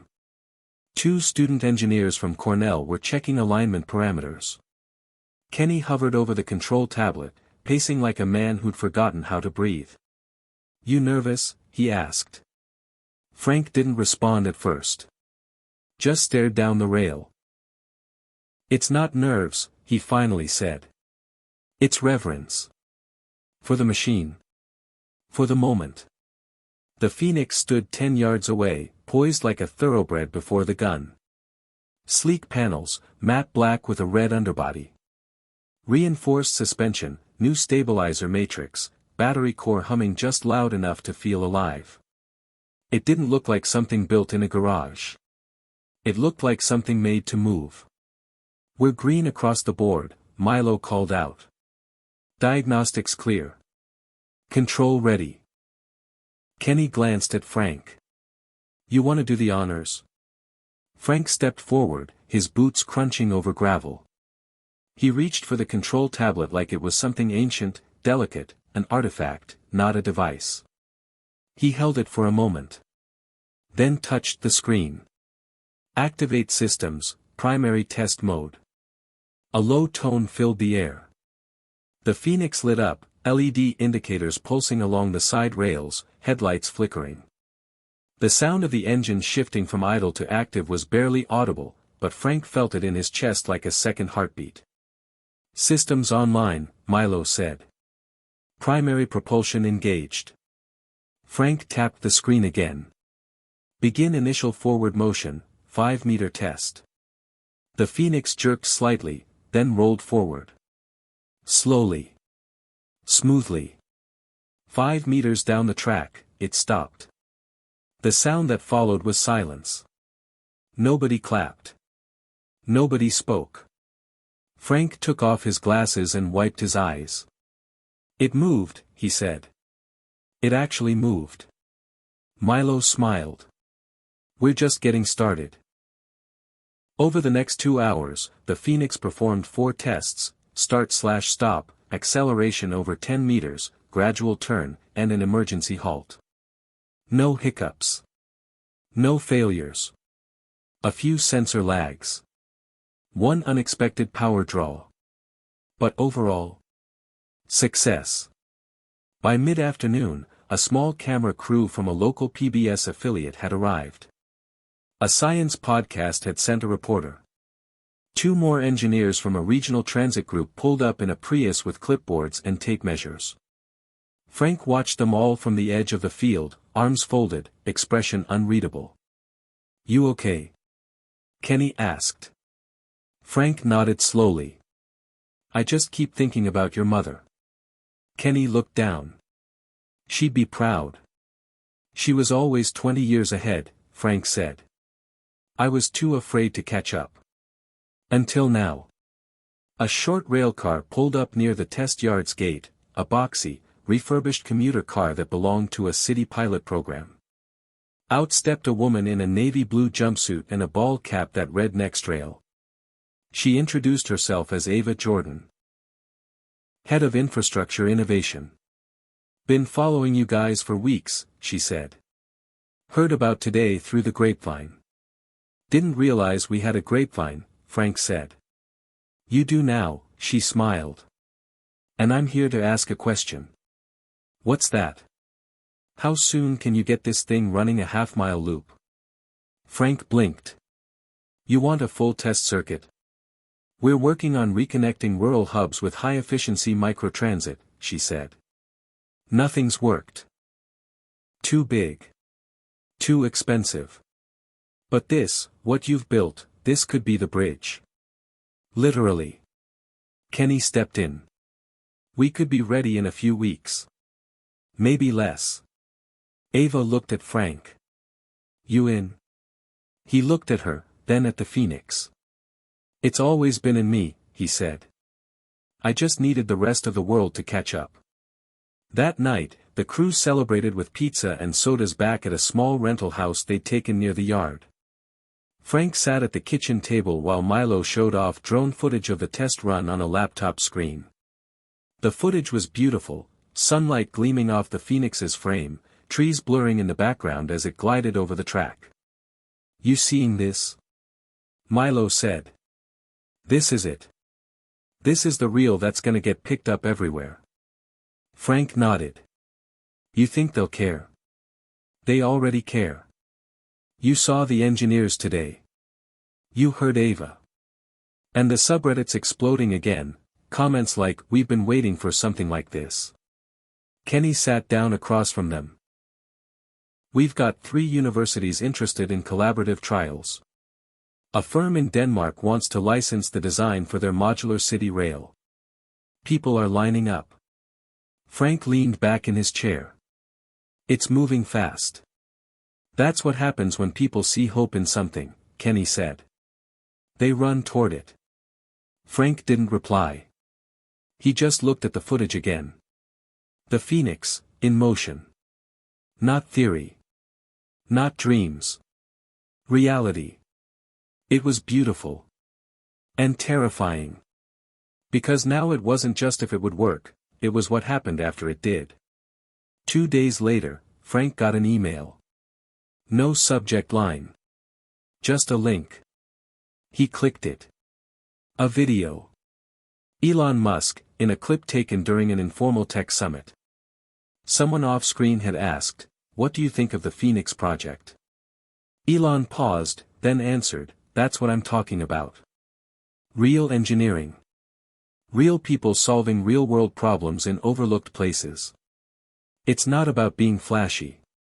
It's about being useful. More of that, please." Frank watched it 3 times.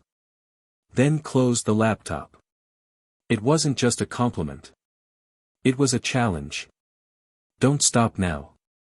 That evening, Frank stood in the garage again. It was quiet now, cleared out. The Phoenix was on site at the test yard, under wraps. And for the first time since it had left, Frank missed it. The machine. The purpose. The hum of progress. He looked at the empty space, the oil stains, the wall where Marie's original sketches still hung. He walked over to them. Touched the paper. The pencil marks. The edges faded from years of air and memory. "You were right," he whispered. "You always were." He looked around. Tools. Notes. Old shoes in the corner. His life had been here. But now, it was moving outward. Fast. And for the first time, he didn't feel afraid of being left behind. He felt ready to follow. Ready to lead. Ready to build not just something useful, but something lasting. A new chapter was starting. And the Phoenix was no longer just a machine. It was a signal. And the world had finally tuned in. Hit subscribe and leave a comment with where you're watching from. This story might just spark a new beginning. What's one thing that always pushes you forward, even when things get tough? Frank stared at his reflection in the hotel room mirror and barely recognized the man looking back. The same tired eyes, but now rimmed with the faint redness of restless nights and adrenaline. The man who had spent decades quietly toiling away in a dusty garage, whose dreams had been shelved like old tools, was about to stand in front of hundreds of people and speak about something that had become much bigger than himself. He tugged on his worn jacket, something he'd bought 20 years ago when his daughter was little, and tried to shake off the jitters clawing at his chest. It wasn't stage fright. It was something heavier. The weight of expectation. The silent question, "Are you ready for this?" The conference hall buzzed with energy. Engineers, journalists, local officials, and curious onlookers filled the seats. Cameras circled overhead. The air smelled like polished wood, stale coffee, and opportunity. Frank took a deep breath as Kenny came to his side, clipboard in hand and a grin that barely concealed his nerves. "You've got this," Kenny said softly. "They're here because of you. Because of us. Because of the Phoenix." Frank nodded, then let his eyes wander to the stage. A sleek banner behind the podium bore the logo of the Phoenix Project, a stylized bird rising over tracks, surrounded by sponsors and partners who jumped on board after the first successful test runs. It was overwhelming and humbling all at once. When it was his turn, Frank's feet felt like they were made of lead as he stepped to the microphone. The lights hit him full on, faces blurred into a sea of expectant eyes. But then something shifted. The hum of doubt dissolved into silence, and he saw them. Not judges, but people hungry for change, for hope, for a way forward. "Good afternoon," Frank began, voice steady despite the storm inside. "My name is Frank Callahan. A retired machinist. A father. A man who thought the best days were behind him until a spark, no, a fire, reignited a dream." He paused, heart pounding, then spoke of Marie's vision, his own struggles with time and relevance, and the moment Elon Musk's words pierced through his fog of resignation. He described the Phoenix's birth in a cramped garage, the team of unlikely volunteers, and the long nights that led to the machine standing before them today. "What we're doing here is about more than transportation," Frank said, voice rising with conviction. "It's about reclaiming purpose, rebuilding community, and proving that age is never a barrier to innovation." The crowd erupted in applause, a thunderous sound that felt like wind beneath wings. After the speech, the questions came fast. A reporter from a national tech magazine asked about scalability. A local official wanted to know about economic impact. A skeptic challenged the safety of low-cost rail systems. Frank answered each with honesty, sometimes fumbling, sometimes precise, but always grounded in his lived experience and unwavering belief. Backstage, as the crowd dispersed, Frank felt a tap on his shoulder. He turned to see Ava Jordan, the infrastructure exec from the test site. "You nailed it," she said, eyes sparkling. "You're not just a builder anymore. You're a leader." The praise warmed him, but also made him uneasy. Leadership was a role he'd never sought. He was a craftsman, not a politician or CEO. Over the next days, Frank's schedule became a whirlwind of interviews, panels, and meetings with stakeholders ranging from federal grant officers to grassroots community leaders. Each interaction chipped away at the old doubts, replacing them with new questions: how to balance vision with reality, how to protect the Phoenix's mission as it grew, how to stay true to the people who believed in him. Late one evening, back at his small apartment, Frank sat alone with a letter from his daughter, Claire. She'd been distant since the project's early days, wary of his new obsession. But her words were soft, tentative. She said she was proud, that she wanted to understand, and maybe even visit the site someday. Tears welled as Frank folded the letter carefully. The personal victories felt just as crucial as the public ones. But not everyone was pleased. Social media buzzed with mixed reactions. Some hailed Frank as an inspiring figure proving it's never too late to dream. Others dismissed the Phoenix as a quaint hobby, or worse, a distraction from real problems. A harsh comment from a popular tech influencer called the project nostalgic folly, that belonged in a museum, not a future. Frank saw the words and felt the sting of invisibility returning, but he refused to retreat. Instead, he wrote back, a simple post on the project's blog. "Every innovation starts as a question, a doubt, a spark in the dark. The Phoenix is ours to rise. Join us or watch us fly." The message resonated. Support flooded in from unexpected places, retirees sharing stories of lost dreams, young engineers eager to learn from experience, communities longing for connection. Meanwhile, the Phoenix team planned their next big milestone, a public demonstration of the half-mile loop that could change rural transit forever. Frank was at the heart of it all, both revered and vulnerable. One afternoon, while walking through the test yard, he paused beside the Phoenix and ran his hand over its smooth surface. "We're almost ready," he whispered. "Almost ready to show them what's possible." As the sun dipped below the horizon, casting long shadows over the rails, Frank realized that the spotlight he'd feared was now a beacon.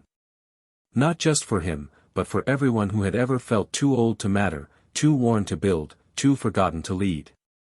The journey wasn't over. It was just beginning. And this time, Frank was ready to fly. The morning air was thick with anticipation and a touch of unease as Frank arrived at the test site. The half-mile loop gleamed under the early sun, rails freshly polished, ballast stone settled firm, signaling readiness. A crowd had gathered, a patchwork of reporters, local residents, engineers, city officials, and volunteers. The buzz of chatter mixed with the hum of equipment. Banners fluttered, Phoenix Project, connecting our communities. And photographers jockeyed for the best angles. Frank's heart pounded not with fear, but with purpose. Months of work had led to this moment, the first public demonstration of the Phoenix running a continuous loop, showing the world that small towns could dream big, that age was a bridge, not a barrier. Kenny was at his side, adjusting a microphone on the podium where Frank would soon speak. Milo was calibrating the control system, while Ava coordinated media and city staff. The tension was palpable but electric. As Frank gazed at the Phoenix resting like a giant mechanical bird, memories surged, Marie's sketches, the late-night soldering circuits, the endless setbacks, the relentless doubts. "You ready?" Kenny asked quietly. Frank nodded. "Let's show them." The speech was brief but heartfelt. Frank spoke about resilience, reinvention, and the courage to begin again at any stage of life. He spoke not just as an inventor, but as a symbol for every person who'd ever felt sidelined by time. The applause was warm, genuine. Then came the moment. The control tablet lit up. Milo tapped the screen. Initiating Phoenix loop test. Estimated run time, 10 minutes. Slowly, the Phoenix hummed to life, headlights brightening as it rolled onto the rails. The crowd fell silent. The machine glided forward smoothly, picking up speed, rounding the bend with grace and precision. Cheers broke out as the Phoenix completed lap after lap. Cameras flashed. Reporters shouted questions, but Frank held their gaze, feeling a deep surge of pride and hope. Yet, beneath the triumph, Frank noticed tension in Ava's eyes. A whisper of concern passed between her and Kenny. "We've got an alert," she said after a moment. "Power fluctuations on segment 3. Sensors suggest an overload." Milo's face tightened. Could be an equipment fault or interference. Frank swallowed hard. "Can we stop it?" "Emergency stop activated," Milo said, fingers flying across controls. The Phoenix slowed, then ground to a halt mid-loop. The crowd murmured, uncertainty creeping in. Frank stepped forward, raising his hands for calm. "This is why we test," he said. "Failures teach us more than success." Behind the scenes, Kenny and Milo worked furiously to diagnose the issue. Ava contacted city engineers for backup. Minutes stretched like hours. Then the message came. A critical power cable had been compromised, possibly by an animal or weather damage. Repairs would take hours. The demonstration was paused. The crowd began to disperse, disappointment casting a shadow over the day. Frank's chest tightened. But then, a voice called out. "Wait." It was Claire, his daughter, standing near the back with a small group of local residents. "We're not leaving." Others nodded, forming a circle. "We believe in this," a woman said. "Let us help." Slowly, volunteers stepped forward, retired electricians, engineers, even teens eager to learn. Under Ava's guidance, they set up a temporary fix using spare parts brought by the team. Frank watched in awe as strangers became collaborators, united by a shared dream. Hours later, as twilight painted the sky orange and purple, the Phoenix roared back to life. The crowd had swelled again, fueled by determination and community spirit. This time, the loop ran without a hitch, completing multiple laps to thunderous applause. Frank's eyes brimmed with tears, not just for the machine, but for the people who refused to give up, who saw in the Phoenix not just technology but a future worth fighting for. Afterward, as cameras faded and the crowd thinned, Ava approached Frank with a quiet smile. "You created more than a railcar today. You built a movement." Frank nodded, heart full. "It's bigger than me now." That night, alone in his hotel room, Frank watched videos and messages flooding social media. The Phoenix had become a symbol of hope, reinvention, and the power of persistence. Even the harshest critics were softened by the tangible proof of progress. Somewhere, Elon Musk's tweet appeared on his phone screen, "Respect to Frank Callahan and team." Proof that bold ideas come in all sizes and ages. Frank's smile was weary but real. He thought of Marie, of all the years lost and gained, and whispered, "We're flying, Mom. We're flying." The journey was far from over. But on this day, the phoenix had risen, and so had Frank Callahan. The days after the demonstration unfolded like a whirlwind caught in a storm. The Phoenix Project, once a quiet hope nurtured in a small garage, was now thrust into the unforgiving glare of public scrutiny and expectation. Frank's phone buzzed incessantly, emails from investors, invitations to speak, requests for interviews, and messages from old friends and strangers alike. Every notification was a reminder, the world was watching.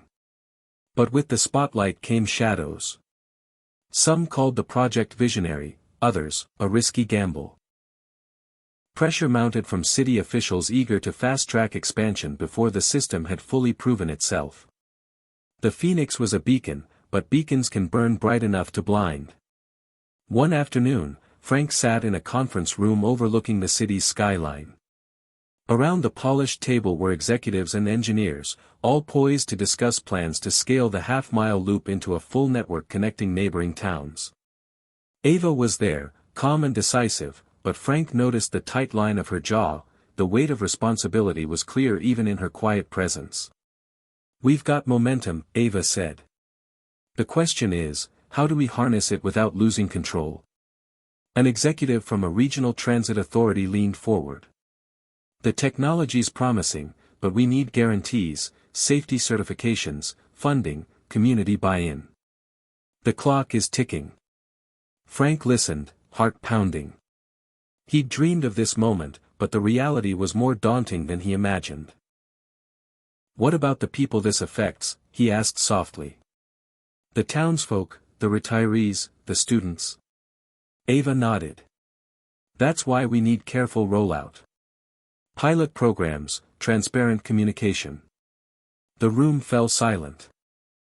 Frank realized he was no longer just an inventor tinkering in a garage, he was a steward of hope, a reluctant leader whose choices rippled far beyond his own life. That night, Frank returned to his apartment and sat by the window. The city lights twinkled like distant stars. He thought of Marie, her faith in impossible dreams, and the years he'd spent doubting himself. He opened his laptop and typed a blog post titled, "Why This Matters." He wrote not about engineering specs or investor dollars, but about community, resilience, and the power to rewrite one's story at any age. The post quickly went viral, resonating with readers across generations. Messages poured in from seniors who saw in Frank's journey a reflection of their own buried ambitions. One email, from a former schoolteacher named Ruth, stood out, "Your story reminds me it's never too late to learn, to build, to fly." The next day brought a surprise visit. Claire arrived unannounced, carrying a box of old family photos and a shy smile. "Thought you might want these," she said, setting the box on the kitchen table. As they sifted through faded images of birthdays, graduations, and quiet moments, the distance between father and daughter seemed to shrink. Claire admitted she'd been skeptical at first but now saw the fire in Frank's eyes, the same fire she remembered from her childhood. Their conversation lingered long into the evening, a bridge mending years of silence. Yet, amid the growth and connection, doubt gnawed at Frank. He wrestled with the fear that the Phoenix might become something he no longer recognized, a corporate project stripped of heart and soul. One afternoon, while walking the tracks alone, he paused to trace the rails with his fingers. The steel was cold but steadfast. "Don't lose yourself," he whispered. "Don't lose us." Kenny found him there, eyes distant. "You've changed," Kenny said gently. "Not just the project. You." Frank smiled faintly. "I have to. Or it's over before it really begins." As weeks turned into months, Frank balanced the roles of innovator, spokesperson, and mentor.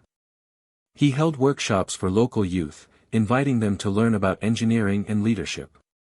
He encouraged the team to stay grounded in purpose, reminding them that the Phoenix was more than metal and batteries, it was a testament to the human spirit's capacity to rise.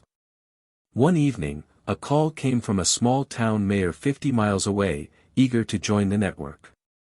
The offer was tempting but came with challenges, regulatory hurdles, funding gaps, and political resistance. Frank hesitated but saw the possibility of real impact. "Let's do it," he told Ava. "Let's fly farther." As spring blossomed, the Phoenix's wings stretched wider, carried by the wind of change and the hearts of a community that refused to be left behind. Frank stood at the forefront, wings tested but unbroken, ready to soar into the future he once thought was lost.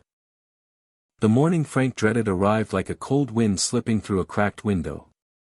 A critical failure in the Phoenix's power system had grounded the entire network, halting expansion plans and shaking investor confidence. News headlines screamed, "Dream on hold, project in jeopardy." For Frank, it felt like a punch to the gut. He sat alone in the dim light of his workshop, the hum of inactivity a stark contrast to the machine's usual vitality. The silence was deafening. He stared at the Phoenix's sleek frame resting in the garage, its promise paused, its future uncertain. Doubts flooded in. Had he overreached? Was he too old to carry such a burden? The voices of critics echoed in his mind, their harsh words digging at the edges of his resolve. In the days that followed, meetings grew tense. The team scrambled to diagnose the problem, but answers were slow, resources stretched thin. Ava pressed for transparency with the public, but Frank struggled with the shame of failure. One evening, after a long day of troubleshooting, Frank wandered to a nearby park bench, his mind heavy. The setting sun cast long shadows across the empty playground, stirring memories of Claire's childhood laughter and the dreams he'd almost forgotten. His phone buzzed, a message from an old friend and mentor, Jack, who'd once worked alongside him in a factory before retirement. "Heard the news. Remember, Musk didn't build SpaceX without failures. You're in good company. Keep flying." The words were simple but struck a chord. That night, Frank revisited Elon Musk's early struggles, the rockets that exploded, the skeptics who laughed, the relentless setbacks. Musk's refusal to quit wasn't born from youthful arrogance but a deep-seated belief that failure was just part of the journey. Inspired, Frank called a team meeting. "We're not finished," he told them. "This is just a bend in the road, not the end." Together, they mapped out a plan to fix the power system, streamline testing, and improve safety protocols. The work was grueling, but the camaraderie renewed Frank's spirit. Meanwhile, Claire surprised him again, bringing her engineering background to the table. "Let me help," she said softly. Their renewed partnership sparked fresh ideas and strengthened family bonds. As repairs neared completion, Frank felt the familiar thrill of anticipation and fear. On the day the Phoenix roared back to life, the crowd gathered again, smaller this time, but no less passionate. Frank spoke with quiet confidence, "Every flight has turbulence. It's how we steady the wings that defines us." The Phoenix ran flawlessly, completing laps with renewed vigor. The setback had become a testament to resilience, a story of wings faltering but never folding.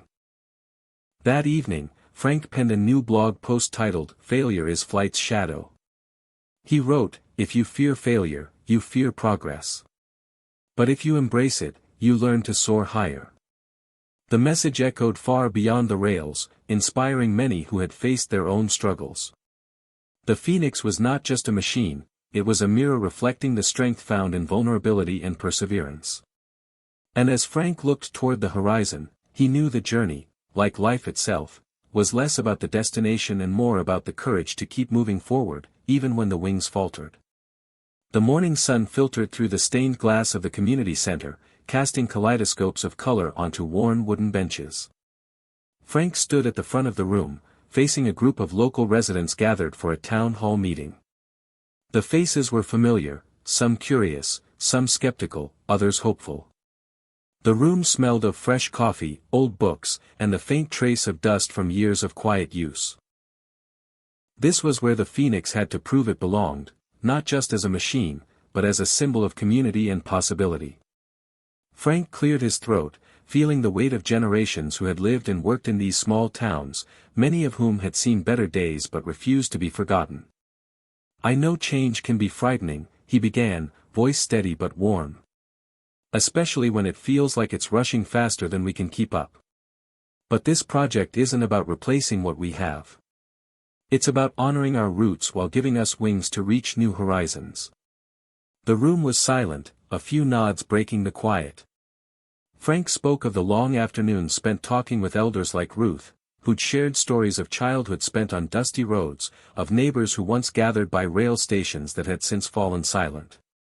"We're not just building rails," he said. "We're building bridges, between generations, between towns, between dreams past and futures yet to be written."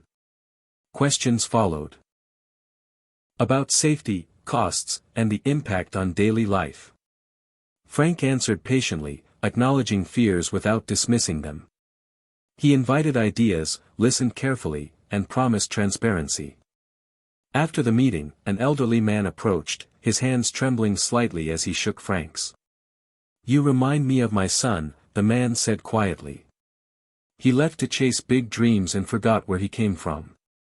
Maybe this will bring some of that back." The moment settled like a balm on Frank's soul. Back in his workshop, surrounded by tools and blueprints, Frank felt a renewed sense of purpose. The Phoenix was more than steel and circuits, it was a living story, woven into the fabric of the towns it sought to serve. Days later, a group of local high school students arrived, eager to learn about the project. Frank welcomed them with open arms, leading a tour of the Phoenix's inner workings. Their eyes sparkled with wonder and possibility. One girl, Maya, lingered behind. "Do you think I could build something like this someday?" she asked shyly. Frank smiled, remembering his own youthful doubts. "I think you already have." As spring turned to summer, the network expanded cautiously but confidently, the Phoenix weaving its way into daily life and conversations. New friendships blossomed between engineers and residents, old grievances softened by shared purpose. Frank found himself attending community barbecues, school events, and church gatherings, no longer the outsider but a trusted neighbor. Yet amid the growing warmth, Frank grappled with the bittersweet nature of progress, the realization that every step forward meant leaving something behind. One evening, as he walked the quiet tracks under a sky heavy with stars, he felt the presence of the past, the memories of Marie, the echo of Claire's laughter, the shadows of missed opportunities. But there was also hope, a promise whispered in the night wind. That roots and wings could coexist, that honoring where you come from could fuel the courage to fly. In that moment, Frank understood that the Phoenix wasn't just changing transportation, it was changing lives. And his own life most of all. The hum of conversation filled the packed auditorium as Frank stepped onto the stage, the weight of expectation pressing gently against his chest. Around him were community leaders, engineers, city officials, and residents who had watched the Phoenix rise from a dream into a living reality. The room smelled of polished wood, fresh flowers, and the faint tang of anticipation. Frank took a deep breath, feeling the familiar mix of nerves and resolve that had accompanied every major step of this journey. He glanced at Ava, whose encouraging nod steadied him. "Thank you all for coming," Frank began, voice strong and clear. "What began as a spark in a small town has grown into a movement. One that proves age and circumstance are no barriers to innovation and impact." He recounted the milestones, the first half-mile loop, the power system failure, the community's steadfast support, and the network's cautious expansion. But this night was about what came next, a bold partnership with a regional university's engineering department, bringing fresh minds and resources to push the Phoenix further. The announcement was met with enthusiastic applause. This collaboration promised research opportunities, student involvement, and advancements in sustainable technology that could make the Phoenix a model for rural transportation nationwide. After the speech, the crowd mingled, buzzing with renewed energy. Frank found himself surrounded by eager faces, young students asking technical questions, local business owners envisioning new possibilities, even skeptics warming to the idea of change. Among them, Claire appeared, her eyes shining with pride and hope. She handed Frank a folder containing preliminary designs for an upgraded battery system she'd been working on with her team. "Thought this might help," she said softly. The gesture was more than professional, it was a bridge mending old wounds. Days turned into weeks as the collaboration took shape. The university's labs buzzed with activity, students and professors working alongside Frank's team to refine the Phoenix's components, optimize energy use, and enhance safety features. Frank embraced his role as mentor, sharing not only technical knowledge but also the lessons of persistence and vision. One afternoon, Ava pulled Frank aside. "We've been offered a grant from a foundation focused on senior innovation. They want to spotlight your story as proof that age is no barrier." Frank smiled, touched by the recognition. "It's about all of us," he replied. "The Phoenix isn't just my story, it's everyone's who believed when others doubted." The grant accelerated progress, funding new equipment and outreach programs. Frank initiated a series of workshops for older adults interested in technology, blending practical skills with inspiration drawn from Elon Musk's relentless pursuit of what seemed impossible. The sessions became a local sensation, transforming community centers into hubs of creativity and connection. Frank watched as retirees who once felt invisible began to shine, sharing ideas and supporting one another's projects. Yet, amid success, Frank remained grounded. Late one night, he sat alone in the workshop, surrounded by blueprints and prototypes. The quiet was punctuated only by the soft tapping of keys as he drafted a letter to a national transportation agency, advocating for policies that would support rural innovation and inclusivity. He thought of Marie, of Claire, of the countless faces who had shaped his journey. Innovation, he realized, was not just about machines but about the people they served. As dawn broke, painting the sky with strokes of pink and gold, Frank felt a deep sense of peace and purpose. The Phoenix was more than a vehicle, it was a testament to resilience, community, and the power of daring to dream beyond limits. The flight path to tomorrow was no longer a solitary quest but a shared voyage, with wings forged in the fires of experience and hope. The night was heavy with stillness as Frank sat on the worn bench outside his apartment, the cool air brushing against his face like a whisper from the past. In his hands, he held an old photograph, faded, corners curled, the image of a younger man with a full head of hair, eyes bright with ambition, standing beside a young Marie. Time had worn them both, but the memory lingered like a gentle flame. Tomorrow would mark the 10th anniversary of Marie's passing, a day Frank had avoided facing for years. This year, however, was different. The Phoenix's success and the renewed connection with Claire had stirred something deep inside him, a yearning not just to honor memory, but to embrace life fully. Claire's recent visits had grown more frequent and heartfelt. Their conversations moved beyond technical updates and polite exchanges to shared hopes, regrets, and dreams. One evening, she had said quietly, "Dad, it's never too late to start again. Not just with the Phoenix, but with us." That thought had settled in Frank's heart like a seed ready to bloom. As the city lights flickered in the distance, Frank's phone buzzed with a message from Ava. "Big meeting tomorrow with the board. They want to discuss scaling up nationally. We need your vision, your voice." The weight of responsibility pressed on him, but so did the opportunity, to shape not only the Phoenix's future but his own legacy. Sleep came fitfully, shadows of doubt mingling with flashes of hope. The next morning, Frank entered the sleek conference room with steady resolve. Around the table sat investors, engineers, and officials, all eager to hear his plan. Taking a deep breath, Frank began, "This project started as a way to reconnect with a forgotten future, to prove that age and circumstance don't define us. As we look to expand, we must remember that technology is only as meaningful as the lives it touches." He outlined a vision that blended innovation with community, emphasizing partnerships with local leaders and educational programs to empower people across generations. His words resonated, sparking discussions that balanced ambition with heart. After the meeting, Frank stepped outside and called Claire. "I want to visit Marie's favorite spot," he said. "Will you come with me?" Together, they drove to a quiet lakeside park where Marie had loved to watch sunsets. The water shimmered with fading light, the air filled with the scent of pine and earth. Sitting side by side, father and daughter shared stories, some sorrowful, some filled with laughter. Frank felt the years of distance dissolve, replaced by a fragile, beautiful closeness. The next day, Frank stood before the Phoenix, surrounded by the team and a crowd of supporters. He announced a new initiative, a mentorship program pairing retirees with students and young engineers, bridging generations through shared creativity.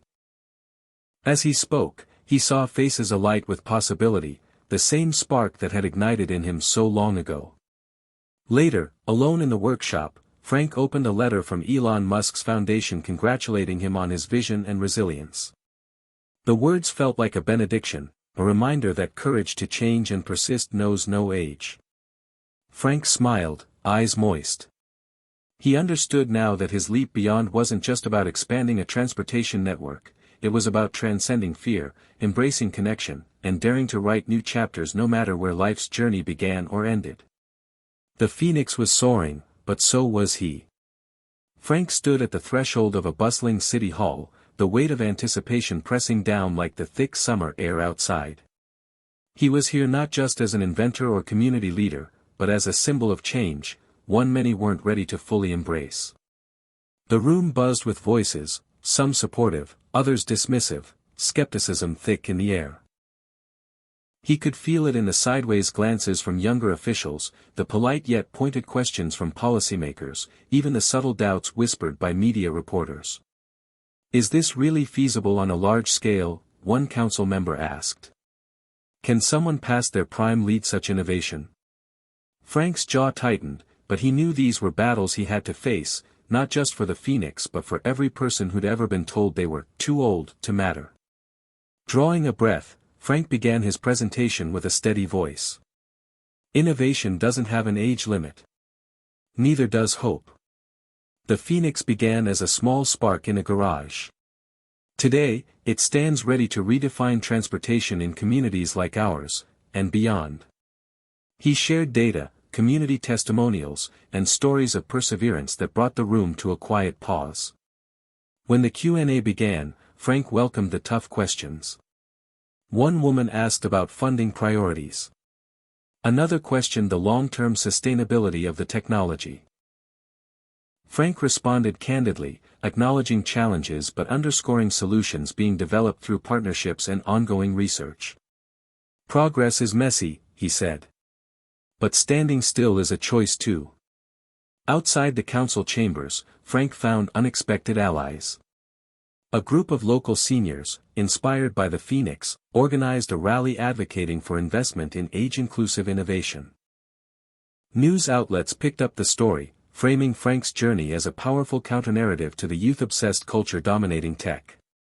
Meanwhile, Claire spearheaded a social media campaign highlighting stories of older innovators across the country, weaving a tapestry of resilience and creativity that challenged stereotypes.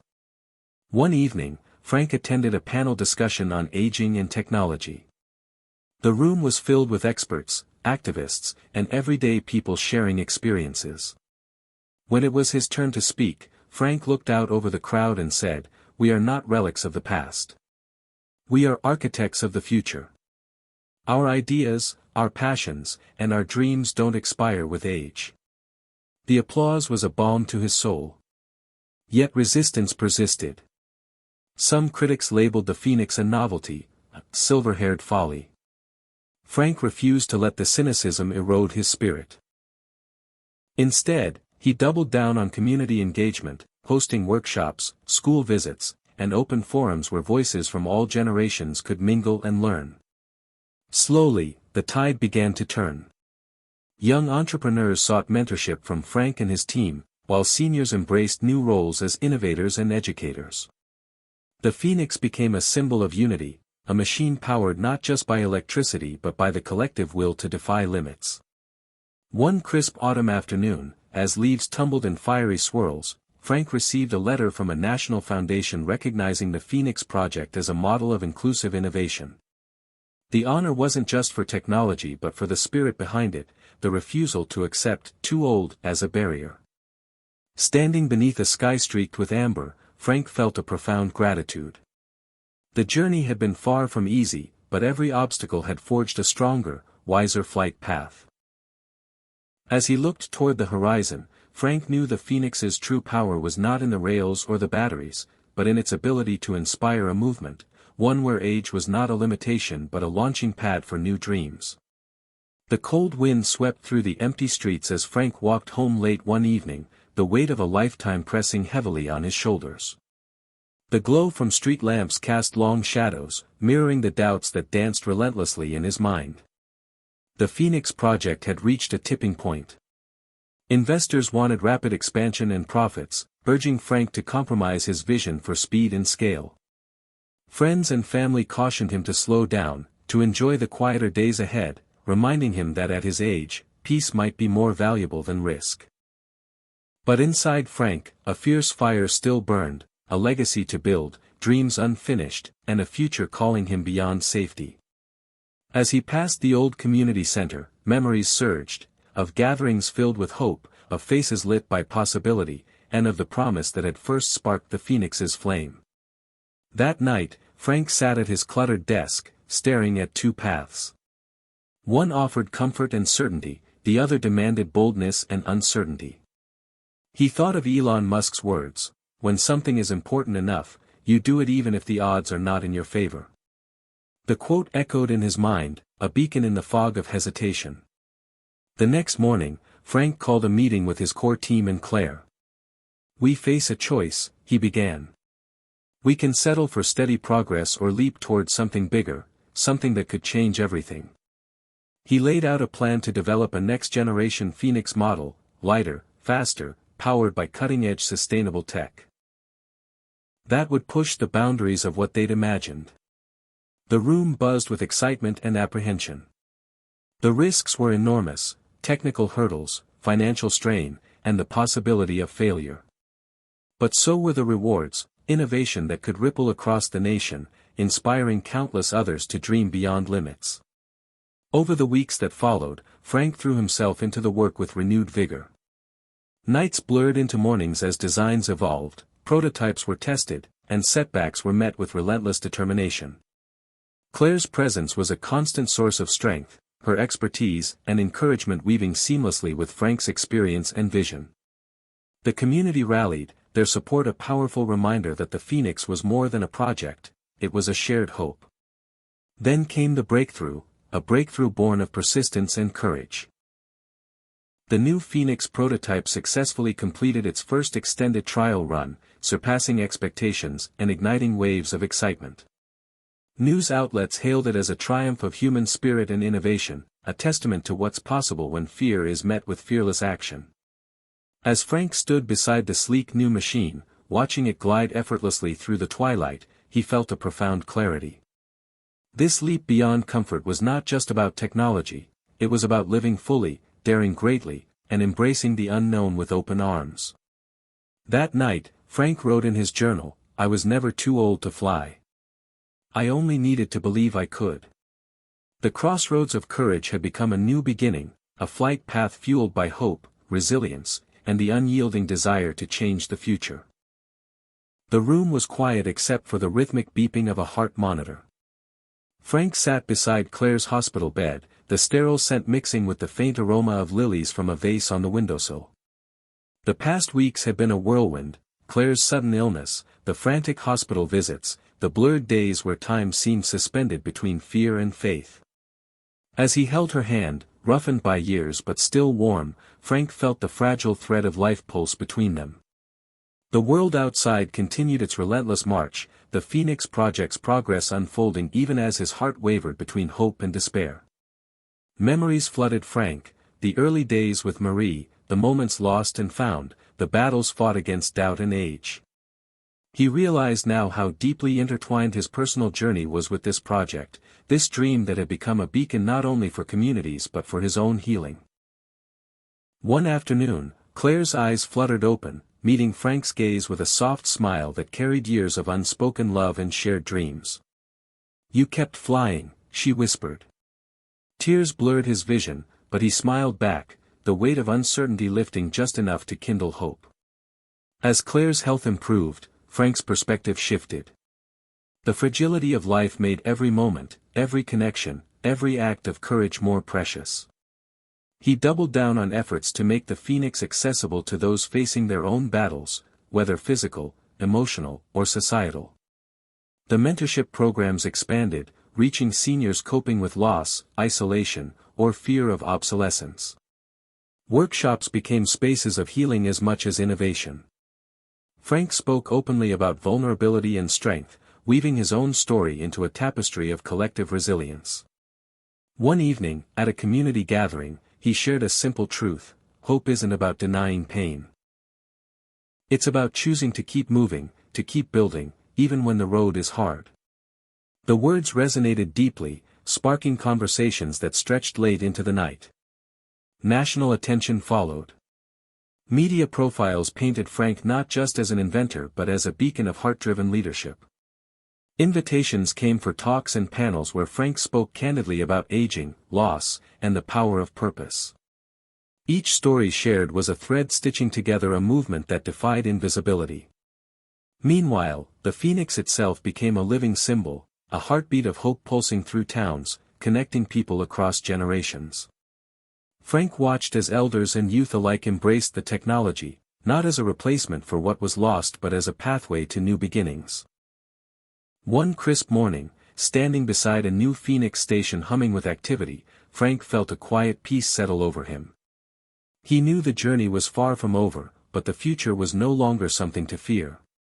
It was something to build, together, with courage, love, and unwavering hope. The morning sun filtered softly through the large windows of Frank's workshop, casting long beams of light that danced across scattered blueprints, worn tools, and a small, well-loved photograph of Marie. The air was alive with quiet energy, the hum of charging batteries, the distant murmur of a community waking to a day filled with possibility. Frank stood near the open garage door, watching as a group of volunteers prepared the Phoenix for its next journey, a route that would stretch farther than ever before, connecting more towns, more people, more dreams. It was a moment steeped in both triumph and humility. The journey from that first tentative step, a lone man's hope against time's relentless tide, had blossomed into a movement that refused to be defined by age or circumstance. Frank's gaze drifted to the photograph. He smiled softly, a mixture of sorrow and gratitude washing over him. Marie had been the first spark, the quiet force behind every late night and early morning. But the flame that now burned was brighter, fueled by community, resilience, and the unyielding belief that it was never too late to change the future. Ava approached, carrying a freshly brewed cup of coffee, her eyes reflecting the same fierce determination Frank had seen in Elon Musk's interviews so many years ago. "Ready for the big day?" she asked. Frank nodded. More than ever. The workshop buzzed as the team finalized preparations. Claire joined them, her health stronger, her spirit unwavering. Together, they represented the blend of past and future, experience and innovation, memory and hope. As the Phoenix rolled forward, its electric engine humming a melody of progress, Frank felt the weight of every doubt, every fear, every challenge lift from his shoulders. This was more than transportation, it was transformation. Along the route, townsfolk gathered, faces bright with anticipation and pride. Elders who once felt invisible now stood tall, young people eager and inspired. Stories were shared, bonds strengthened, and a new legacy forged.